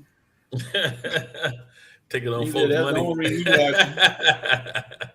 The VP said Peachtree City demographic 71.4 potato salad with raisins, 8.5 Caribbean jerk chicken, 9% fried rice, 7.8% jalapeno popper. And you got to get the right restaurant on that too, VP. Oh my goodness! He forgot the 1%. The 1% sticky rice. He forgot that one. Yeah, you gotta have a sticky icky. You gotta have a sticky icky. Not the sticky rice.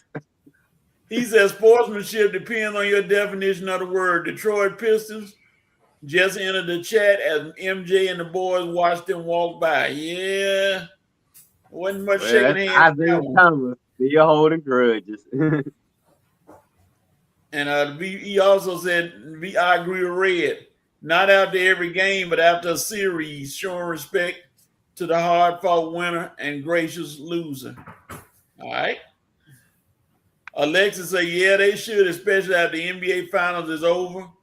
Wemby is the future face, if not already. I guess he was referring to Wemby not shaking hands after the game. Mr. I wear my heart on my sleeve. Wemby. He does. He kind of wears the heart on his sleeve a little bit. And Wemby's defense, though, and if they partying and having a good time after that last game on the floor, I'm not really trying to be a participant in that either. You know what I mean? So, and you doing it on my floor, but what goes around comes around, because he did it to OKC on their floor. Yeah. Then it got done to him on his floor. So, you know. That made me think. Karma has a funny way of coming to your house.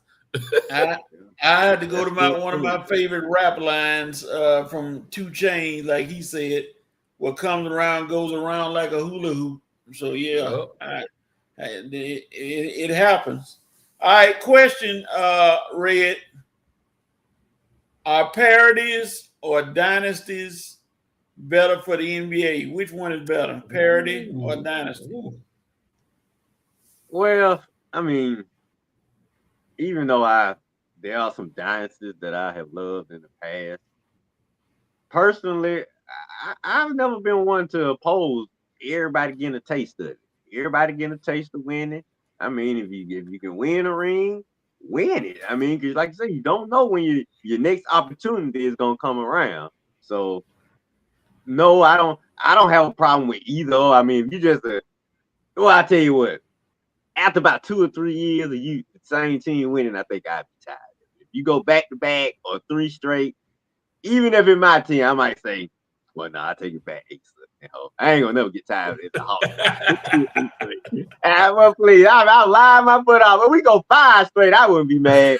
But like I say, other than my team being the dynasty, I don't mind parody in sports and basketball, especially because with all the good players that you got coming in the NBA, it's not a bad thing that each of them get a taste of winning it all.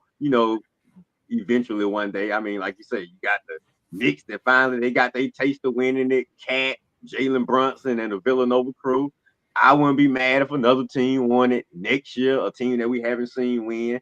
I mean, each player. If all these good players get a taste of championship lore, I'm not opposed to it. But like I say, when it comes to my teams, if they are part of the dynasty, I ain't mad at you. I ain't mad at you, Hawks and Lakers, if y'all winning every year. I ain't mad at you.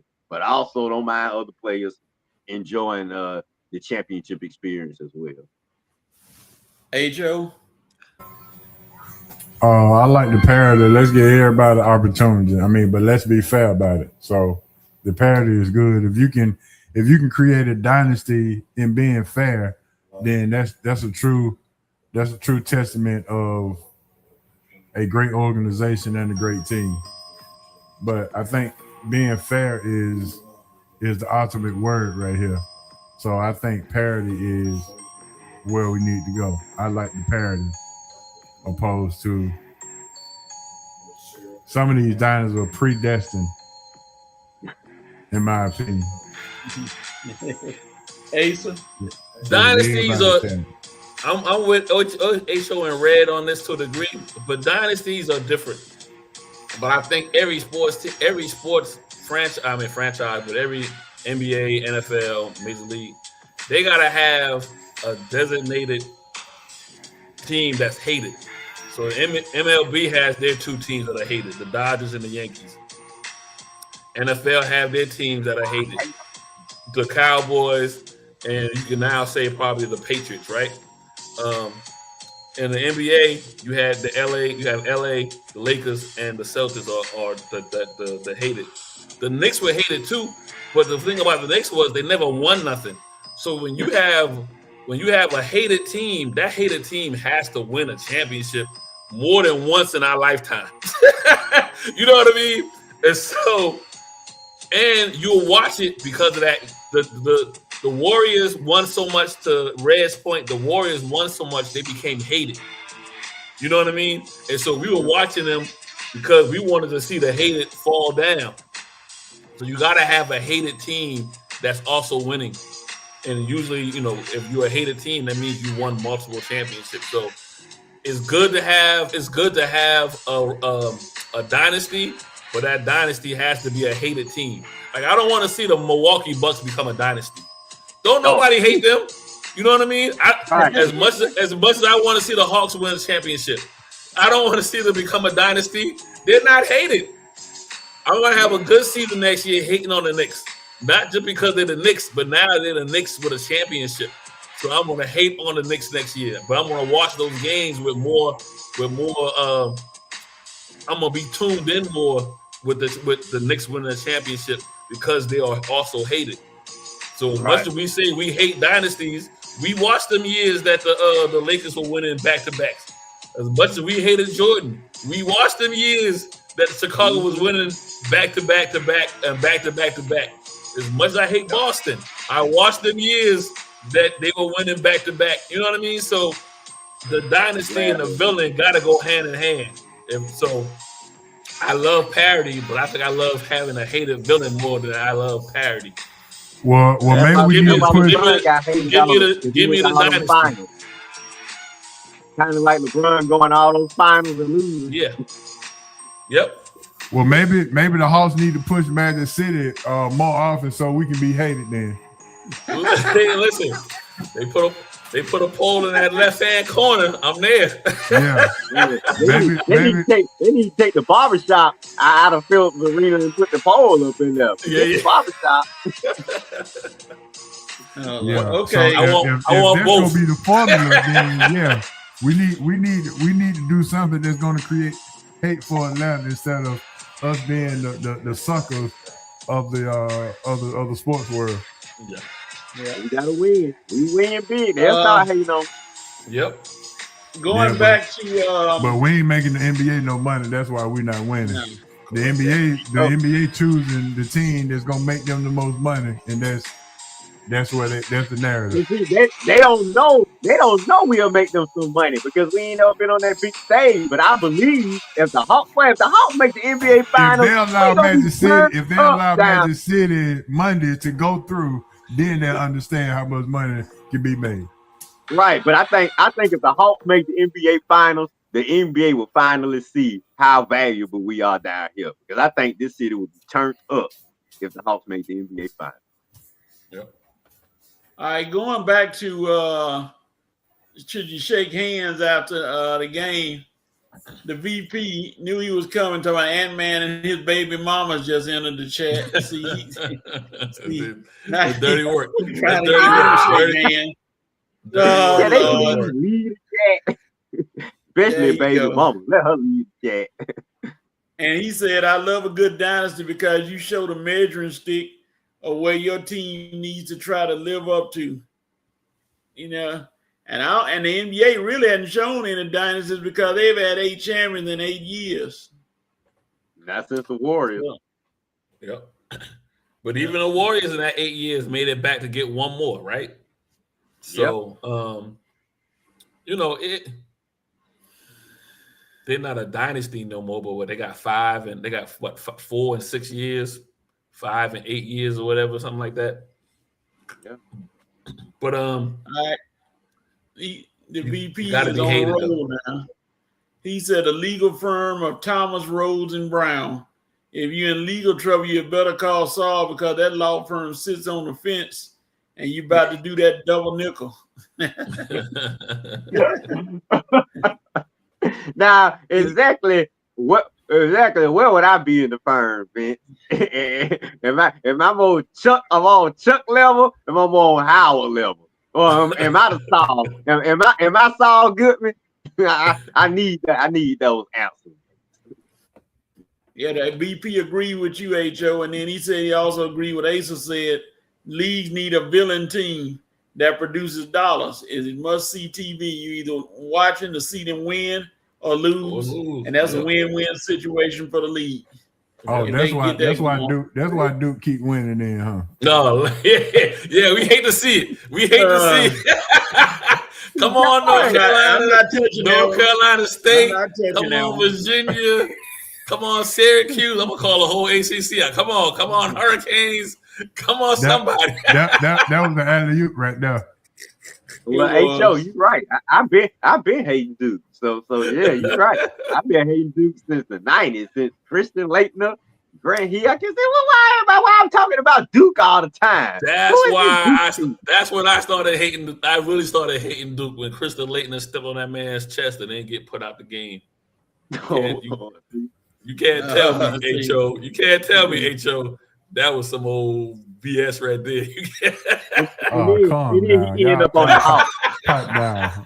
Now see, HO, I didn't say that now.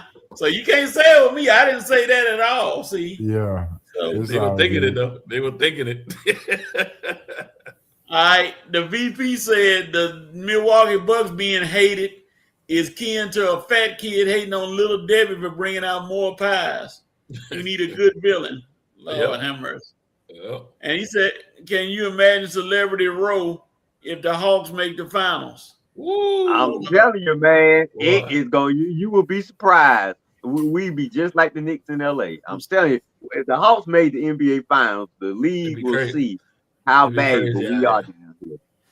It'd be Go crazy from out Ben here. Stiller You to gonna have you have folks flying in just to be Oh, on yeah. the Atlanta City Road. Oh Yeah, yeah, man. oh yeah, it'd be crazy. you go from Ben Stiller to Lil Boosie in all Yeah, one shot. Don't do it like that, Coach, man. Don't do it Just like like that, that. man. Hey, You're a but booty, listen, man. we will have the greatest halftime show Sure, of boy. all time in all Atlanta. time.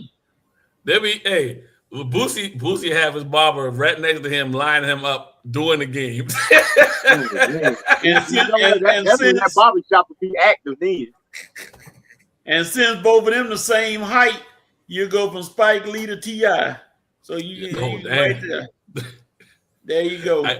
I gotta walk I around, bet Coach. Tyler Perry would come out. All the celebrity actors down here would come out. We had Yeah. the Beyond the Gates cast would be on the front Yeah. row. I'm saying Yeah. Atlanta would be, we would be popping down here. Yeah. The Black Come on, Mecca will Hawk. stand up for You sure. got to validate me now. So you got to make the final soon, so everybody can see what I'm talking about. They're the only organization. They're the only organization left in Atlanta that hasn't made the big dance. The Falcons have made the big dance. The Braves have made the big dance. The WNBA, the Dream have made the big dance. The Atlanta United made the big dance. Like everybody else, the Georgia Bulldogs that made the big dance. Everybody has made the big dance. Y'all are embarrassing us, man. Come on, y'all embarrassing us, Hawk. I mean, you go from Jerry Seinfeld to Drewski. Whoa! Yeah. I do still affiliated with Atlanta. We didn't step to him he'll now. try to show it. He see all them black guys there. He'll come try to fit in. You know, I'm not taking Drewski, Coach. Red, you should know by now. The one person, the one thing, the one item that Coach hates in the world. He hates Drewski. I don't. That joker hates Drewski to the DNA of his bones. He hates Drewski. Coach don't like the BET Awards this year because I don't I am, because I told you the only thing athletic about him is his feet. That's about it. I mean, come on. So I told you, Coach hate that. Coach hate that guy. I don't know what Drewski did to you, but you know. I'll tell you. Give me a minute. I'll tell you. Oh Lord. Alexis said, I really think it depends on who's playing the teams and the cities and the markets on the team. Because the dynasties that define the NBA historically, I believe that boosts more ratings overall. It probably would. Yeah. And then go ahead, Ace. No, I'm saying to her point, that's the reason why you got Boston and LA are the two franchises with the most championships, right?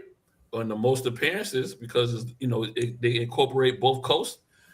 But people still love in love with the Knicks and their ability for their fan base to be everywhere too.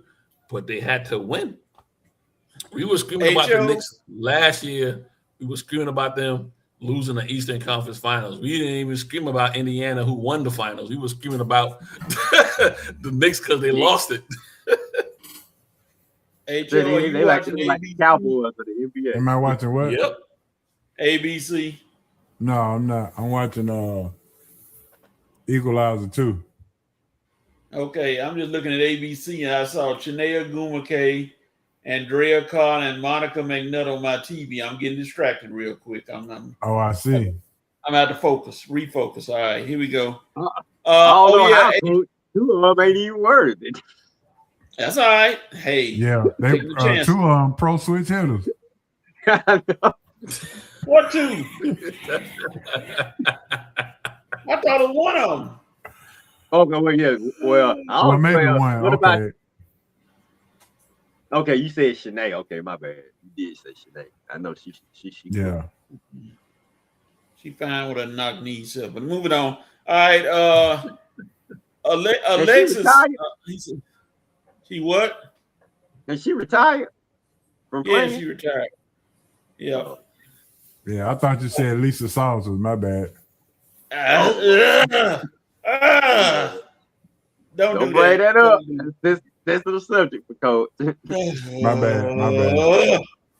Moving on. The president it brings his friend up. Even the great Oda B. McDowell would have courtside seat. That's his boy, Oda B. McDowell from former Brave. You love him. Yeah. The VP said the halftime show will be lit, and he said 2 Chainz and Russell Wilson sitting next to each other talking about goodies. Okay. They would be in the house. Sierra and Russell would definitely be in the house. I know that. Yeah. Let's see. Tyler Perry, Liv Tyler, Willie Tyler, and Lester. And so you got to sprinkle some mayonnaise in there. Jeff Foxworthy and I'll call him Ryan Seacrest. Ryan Seacrest will be there. You need a Wheel of Fortune host?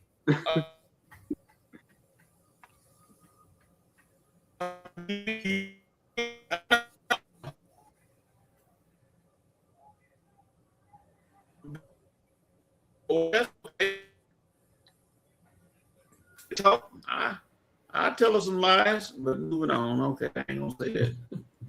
All right, let's see.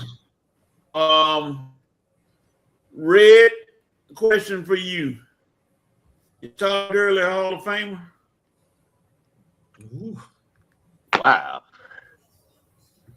You know what? I talked about this early in the week, and I'm gonna stick with what I said. All are very good, but just didn't play long enough to get over that threshold. Now I know Gale Sayers and Terrell Davis got the other running backs who didn't play long, got in. Gale Sayers, that was before my time. So I can't explain that one, even though I saw the highlights and I heard he was a dynamic player. Terrell Davis, I could definitely explain that one. I mean, dude was an MVP. He was a Super Bowl MVP. He was a 2,000-yard rusher. And as a running back, you do all three of them things, that's Hall of Fame. And he helped old boy get 2 rings. That's right. Yep. John Elway finally get over his. The main reason why old boy got Elway too. Yeah. Yep. So you do that, I can understand why you got a case to make the Hall of Fame. Even though 7 years, you accomplished a lot in a short period of time. I understand your case. Todd Gurley, I think he got maybe 2 or 3 Pro Bowls, few All Pros, 1 or 2 Offensive Player of the Year. You was dynamic running back. I mean, you did your thing for a short period of time, but you don't have no MVP. You don't have no rings. And like I say, you still are lacking the durability. You wasn't durable enough, and the longevity still not on your side. Even though you got some very respectable accolades in your short time. I think you played between 6 and 9 seasons. I don't even think you played 9. I think you played 6 seasons. You got a lot of accolades in those 6 seasons. Okay, in 6 seasons, you got a few accolades. I just don't think you had enough to get over the Hall of Fame hump as Terrell Davis did. H.O. It's okay not to be a Hall of Famer. I think what's hurting Todd Gurley is that he is being compared to other great Georgia running backs that have surpassed, that's played longer and surpassed even Terrell Davis. 2 Super Bowl rings got him in for sure. But it's okay if you're not a Hall of Fame. I mean, you probably would never have to pay for another meal at Athens. So, hey, it is what it is. But I don't think so. I'm gonna go with Red and HO on this one. First of all, Georgia ran that boy into the ground, so he got to the league on 3 wheels instead of 4 wheels because Georgia ran him into the dirt. So he's a Hall of Fame in Georgia, but not a Hall of. But I don't think he's a Hall of Fame at the professional level. If he had somehow gotten a ring, then he might have snuck in. But to your point, Red, he got Offensive Player of the Year his first year. Obviously, he got they did have him up there for MVP one year, but he obviously didn't win it. And then he's been an offensive player a couple of times, on that, been mentioned and whatnot. So he has some accolades, but I don't think he turned the tide so much. He came at the wrong time too, at the time when the NFL was kind of hating on running backs.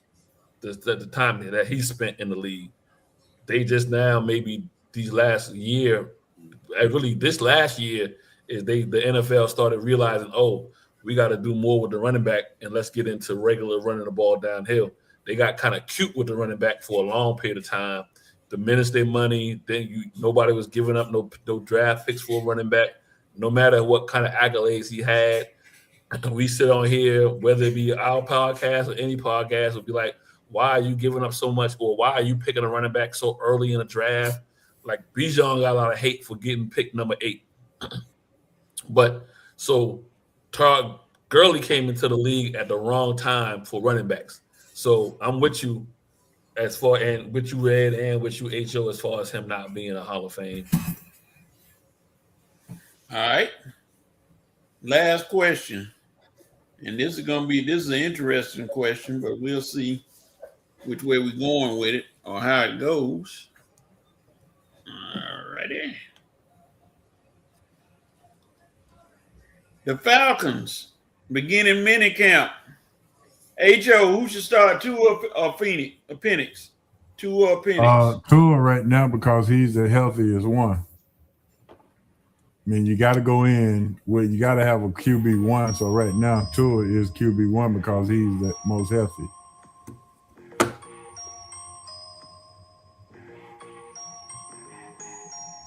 Asa? Oh, I hate to say it, but yeah, you got to go with a healthy person. That's saying a lot for Tua, but Tua is the person because he's healthy. How long he's going to stay healthy, I don't know. But he's the healthiest one, so you got to start with him. All right. Red?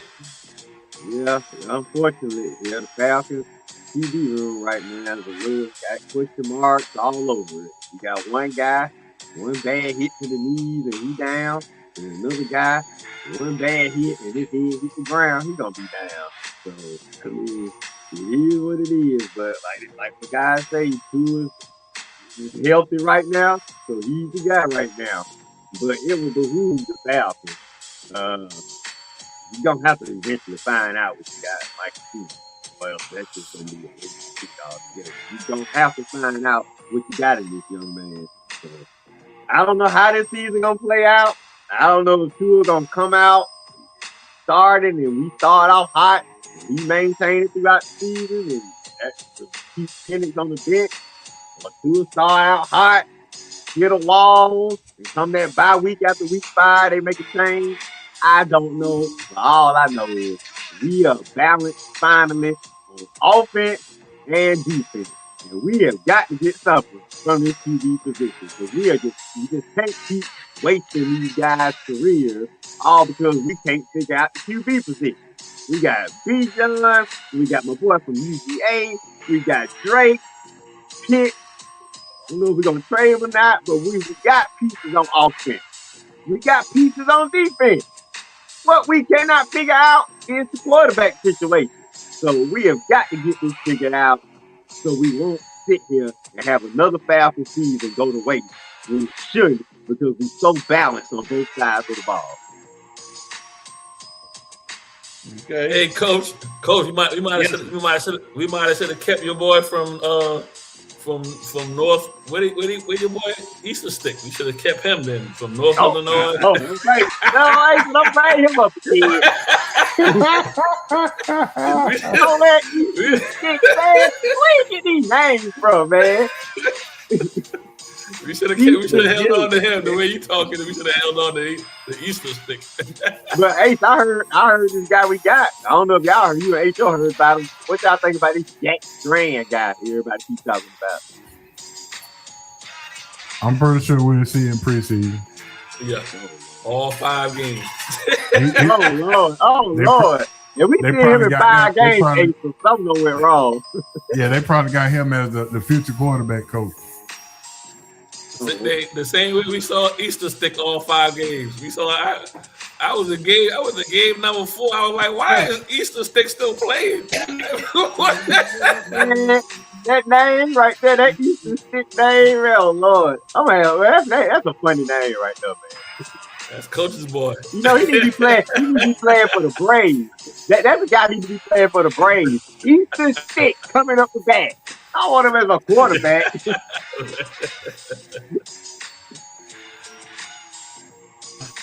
I believe Eastern Stick gets a sponsorship from Coach Patrick Thomas. Yeah, you should. Just cut the music off. Now, That's your boy, Coach. Maybe he's gonna end up on the field as soon as you don't watch out. Hey, he's talking about a team 1 hit away. They 1 hit away. I don't Coach don't want to hit away from Mason Rudolph, and then Mason Rudolph flame out. You always can pick up Eastern Stick, baby. Eastern Stick, baby. You see, Coach the found Eastern Stick passing to the DJ Metcalf.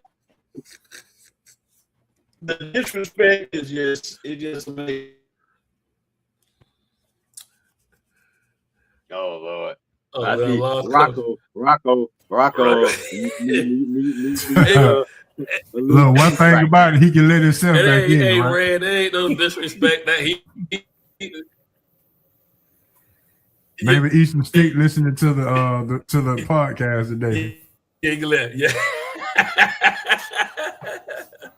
He's trying to talk to coach on. He's trying to talk to coach in the back room. That coach. They're talking to coach in the back room saying, "Hey man,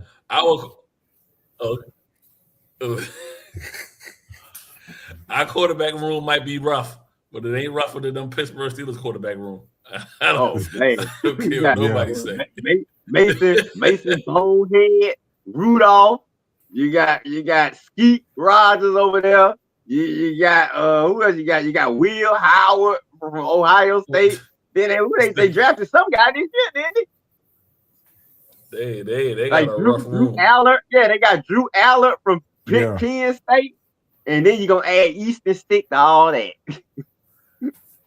I think Eastern Stick will be number 2.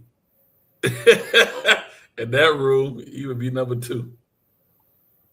Well, fellas, I guess Rev and Coach left me to close out the show. All right, problem. we don't reach the end of it, so you know it's who has the right. So yeah, I got my who has the right. Asa, H.O., any one of y'all want to start out with who has the right to do what, when, and how? I got mine. Yeah, I can go ahead and do it. We've been talking all day about Jaylen Brown going to the Hawks. That's right. But I want to bring up, the Hawks, you have the right to just look at this what I'm trying to say. Maybe you need to trade for Anthony Edwards. The reason I'm saying that is because every starter that has left Minnesota, started with Kevin Garnett, has got a ring. You got Kevin Garnett, Kevin Love, Andrew Wiggins, and now Anthony Towns. The formula is already there. Yeah. Nikhil Alexander didn't get the ring because he wasn't the starter. But if you get Anthony Edwards from Minnesota, chances are the Atlanta Hawks will be NBA champions. The formula has been proven. I believe they actually will. And now that I think about it, you know what? I don't understand. We might need to go ahead and think about that move because I know this guy gonna be asking out of Minnesota soon. I just got a feeling he is gonna be asking out soon. And where else would he want to come play? if he asked out of Minnesota, I He can't sleep already, with he one already team. done hit it. Yes, sir. He already Right. done hit it. Let's That's go. what I'm saying. And I believe him. I believe if he leave Minnesota, this is the team he gonna want to come to. I don't believe no Celtics. I don't believe no Heat, no Lakers. If Ant-Man leaves Minnesota, it is the Hawks that he gonna want to come to. So I agree. Hawks, y'all might need to be ready for this right here, because in a couple of years, it might be a reality. Maybe we need to cut up this tape and send it to them and let them know that this is the formula that we need to use. Well, you got the formula right. You play for the Wolves a few years, leave, and that team you go to win championship. And then they have him on tape, like during the All-Star break earlier this year, talking to Jalen Johnson about coming here. Yeah. See, then when you don't let nothing leak like that unless that's some true stuff right there. So Minnesota, he telling y'all where he want to come. So yeah, I just the Atlanta Hawks, you got the right to think about what I just said and do the right thing. Right. All right, Asa, what you got? Man, I want to get in the car with HO, but I'm not though. But I do. You got the door open, but I'm not going to jump in. The Minnesota Lynx have the right to keep forecasting that dynamic point guard they got. What's her name? Is her name Olivia Miles? Listen, she is must-see TV. They done gave her. I've been watching a couple of things. They done gave her a nickname. They call her the Spectacle because she wear them glasses. Hey, so she is out there. I remember Notre Dame when she had glasses on. She is out there giving it to them. So Minnesota Lynx, you have the right to keep on showcasing your dynamic rookie point guard. See, Easton Stick got tired of me listening to all the negative stuff. He cut me off and said, just stay away, coach, until they start talking about something else. Now, we said Easton Stick would be number 2 in that Pittsburgh quarterback room. We thought he had cut you off to ask you to see if you can put in a good word for him to come over to Pittsburgh. See, we thought De'Aaron Fox gave Easton Stick your IP address. I may get cut off again. That's terrible. I may get cut off again. Well, at least you can let yourself back in. Mm-hmm. Big Z, what's up, Big Z? See, Big Z is here. That's all you got to say. Big Z is here. What's going on, Big Z? Stick and Fox ain't hating on you that bad. They still coming back in. So take that, Stick. Take that, Fox. All right, jokes. We doing. You had it right. That's all we do. Coach, you missed you had it right. You missed it. What was your you had it right? Great, HO. The Atlanta Hawks need to listen that maybe you need to trade for Anthony Edwards instead of Jaylen Brown, because all of the starters from Minnesota have won a ring, starting with Kevin Garnett, Kevin Love, Andrew Wiggins, and now Anthony Towns. All of them guys have won a ring after being traded from Minnesota. Yeah, you're right. So the formula is in there. The formula is there. Trade for a starter from Minnesota, and the ring is coming soon. Yep, you're exactly right. It's been proven, so can't deny it. I can't hate on that theory, because every one of them jokers don't won. Garnett, Love, Wiggins, they all got everybody except for Butler. Other than Towns, but Butler's been to the finals twice though. But yeah, you're right. At least you get to the finals. You get to the finals.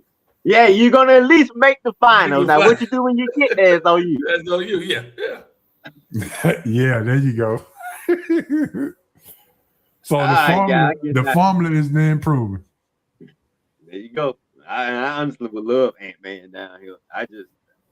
That we can make that a reality. It makes sense now. Yeah, it makes a lot of sense. That's for sure. I wish he'd speak on it some more. Ant-Man, we need to speak on this a little bit more so we can make this happen. Like, tell Minnesota, you done. I am done, A-Rod. I'm done with y'all. I don't want to work for no A-Rod. I'm out of here. Come back home. But okay, I'll go, Coach. I had this, and I thought y'all was talking about this one earlier. I thought y'all was gonna take all my thunder, but you left me a little bit left on this one. Kendrick Perkins, you have the right to resign from ESPN to completely focus on your new job at Jackson State. Please, for me, Kendrick Perkins, no need to wear yourself out working 2 jobs. I think ESPN will be okay without your NBA analysts on there during the week. So come on, Kendrick Perkins. You got the right to lead ESPN. Let Chris Paul take your place. I want to hear some NBA talk from him. I'm tired of listening to your knucklehead NBA bonehead analysis that we have to suffer from 8 in the morning all the way to the end of the night, Asa and HO, all the way to the late night sports center have him on. I mean, from 8 in the morning from Get Up all the way to the 11 o'clock sports center at night, all I hear from NBA is Kendrick Perkins. And I'm tired of it. I'm getting sick of it. So I am one happy he got a job at Jackson State. I just hope he hands in his ESPN resignation to go with. Please, can you do that for me?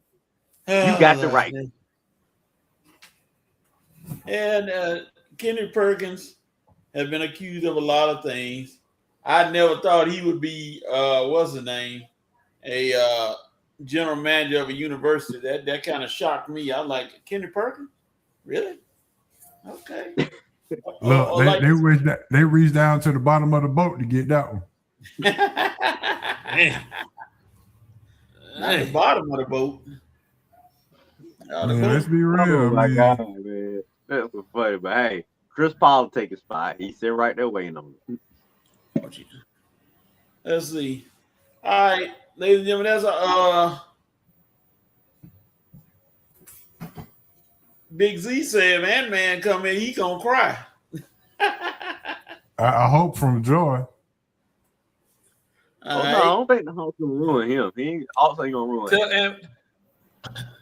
Tell Ant-Man we'll take care of Big Mama. She ain't got to worry. She'll be the least. What's his name? Red. He said the VP said Red Perk will not mushmouth himself in the one gig. He can't help himself. Unfortunately, JSU basketball will suffer. Mushmouth. I got to remember that. That's perfect nickname. It's the perfect nickname. That's from Fat Albert, right? Yep. I know y'all older than me, man, but I still remember a few things. Oh Lord, that also means that Perk has a master's degree, right? MBA in basket weaving. Basket weaving is not easy to say. You see how Red nicely call us old. I ain't really like that. So, I mean, y'all got experience of it. You got wisdom on it. It's all good, Red. I'm still the baby. It's all good, Red. We be teasing Coach all the time, so it's time me and HO get a little heat. So it's all good. Hey, Ace, we all talking about Fat Albert and the Cosby kids. We all we good. Yeah, we all. Speaking of Fat Albert, we can't leave the show without giving the Queen, Felicia Rashad, a happy birthday shout out. Yeah. Happy birthday, definitely. Felicia Rashad. Yes. Still fine. Oh man, yeah. Like I say, black don't crack. Our sisters, Hollywood sisters have definitely aged well. Yeah. All right, y'all. I think that's all she wrote. I'm glancing at the Fever and the Hawks. I mean, and the Dream game. Caitlin Clark is showing no mercy at all. She got 11 points already, 4 for 4 from the field, 3 for 3 from 3-point land. So she's showing no mercy. They playing again? They playing again today? Yeah. 2 games in 7 days. They here in Atlanta.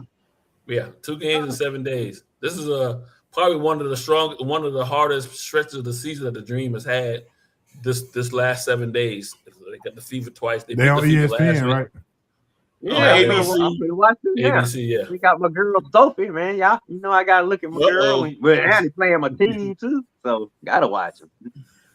Shout out to yes, sir. Go on, do your shout outs, Ace. Oh, shout out one time to you, Coach Red, H.O. Rev. Appreciate having me on. You have a good time. Check me out on Monday, 7 to 9. Just go to DNA Sports Talk, all social media. You can find the link to the show. And then again on Wednesdays with the SRT family. On Wednesday, 7 to 9. Sir. To go to SRT, all social media. You can find the link there as well. So. All right. Glad to have you, Asa. Love chopping it up with you.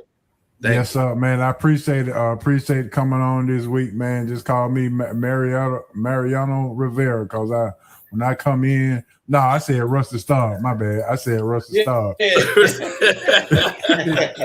greatest pitch hitter of all time. But yeah, man, I love to come in on Saturday, man, and talk my talk and wrap it up with you guys, man. It's all good, especially with the chat being in full effect with the VP and the president and all the rest of the guys in the chat, man. It's all good and all fun, but make sure y'all come through Wednesday night, 7 to 9 o'clock. Sports Roundtable. Me, Coach, and Ace are gonna be jumping it off and talking that talk. And we're gonna throw y'all a little fun bag in there too. Have a little fun. You gotta have the bag. Red. I'll make sure I'm tuning in. Like I say, another good episode. Down the Shoot, episode 429. I appreciate Asa, H.O., Rev, Coach, all the guys chopping it up with us today. We had a full house. We had VP, the Prez, Alexis. Oh, and Alexis is the guy.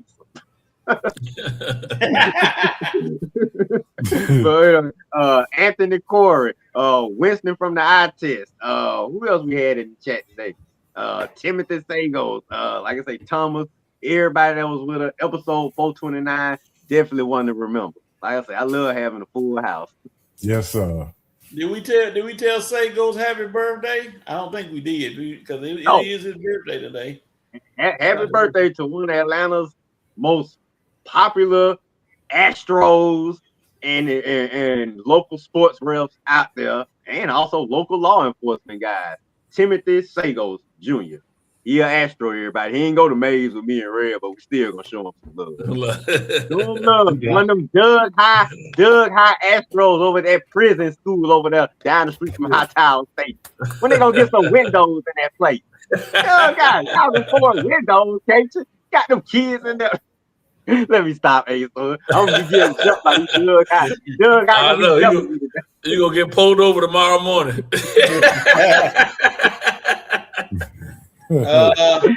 Shout out to everybody. We all mentioned everybody, and like you said, the president just said Happy Father's Day to everybody.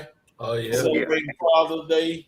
Enjoy your day tomorrow. Even though the women gonna try to take over, but they shouldn't. But anyway, moving on. Now, ladies, this is the Father's Day. This is not Happy Single Mother's Day, okay? This is Happy Father's Day, okay? We appreciate everything the single mothers do for our community, but still, this is the day for the fathers, the ones who stuck around anyway. Yes, sir. So understand. Yep, holding it. And the VP said it right. Happy Father's Day to the men holding it down, being a great example for the youth all around. And let's remind you of this: you don't have to be you can be a dad and a father to someone, and it doesn't have to be your biological child, but you can be in their lives and you can show them a male role model, and that shows you how to live. Hey, Coach, just say what Fury said in Boys in the Hood. Any fool can make a baby, but it takes a real man to raise a son. Yeah. So there it is. All right, y'all. We out of here for the day. We'll see you back next Saturday, 10:30 on the dot. For Asa, H.O., Red. Thank you for coming in, Red. We hope we can see you the whole show next week. We're glad to have you back. Thank you for letting him on, Dr. Val. We appreciate it. Yeah, and All right, Rev, y'all. keep your wedding ring on, bro. All right. yeah. Man, y'all gonna have Rev in the doghouse, boy. Well, he said He it. did it. We He did it didn't- himself. Yeah, we didn't know until he said it. He did it to Yeah, that's himself right. on that one. Yeah, we just Rev gave him a friendly reminder. Maybe Dr. Val missed the show this morning. Man. You might get away. There we go. There we go. Oh, and the Dream leading, y'all. Dream of leading. Oh yeah, funny. Yeah, I said the problem with CeCe hasn't been how she starts, it's how she's been ending them games lately. That's the problem with CeCe. All right, y'all. All right. See y'all.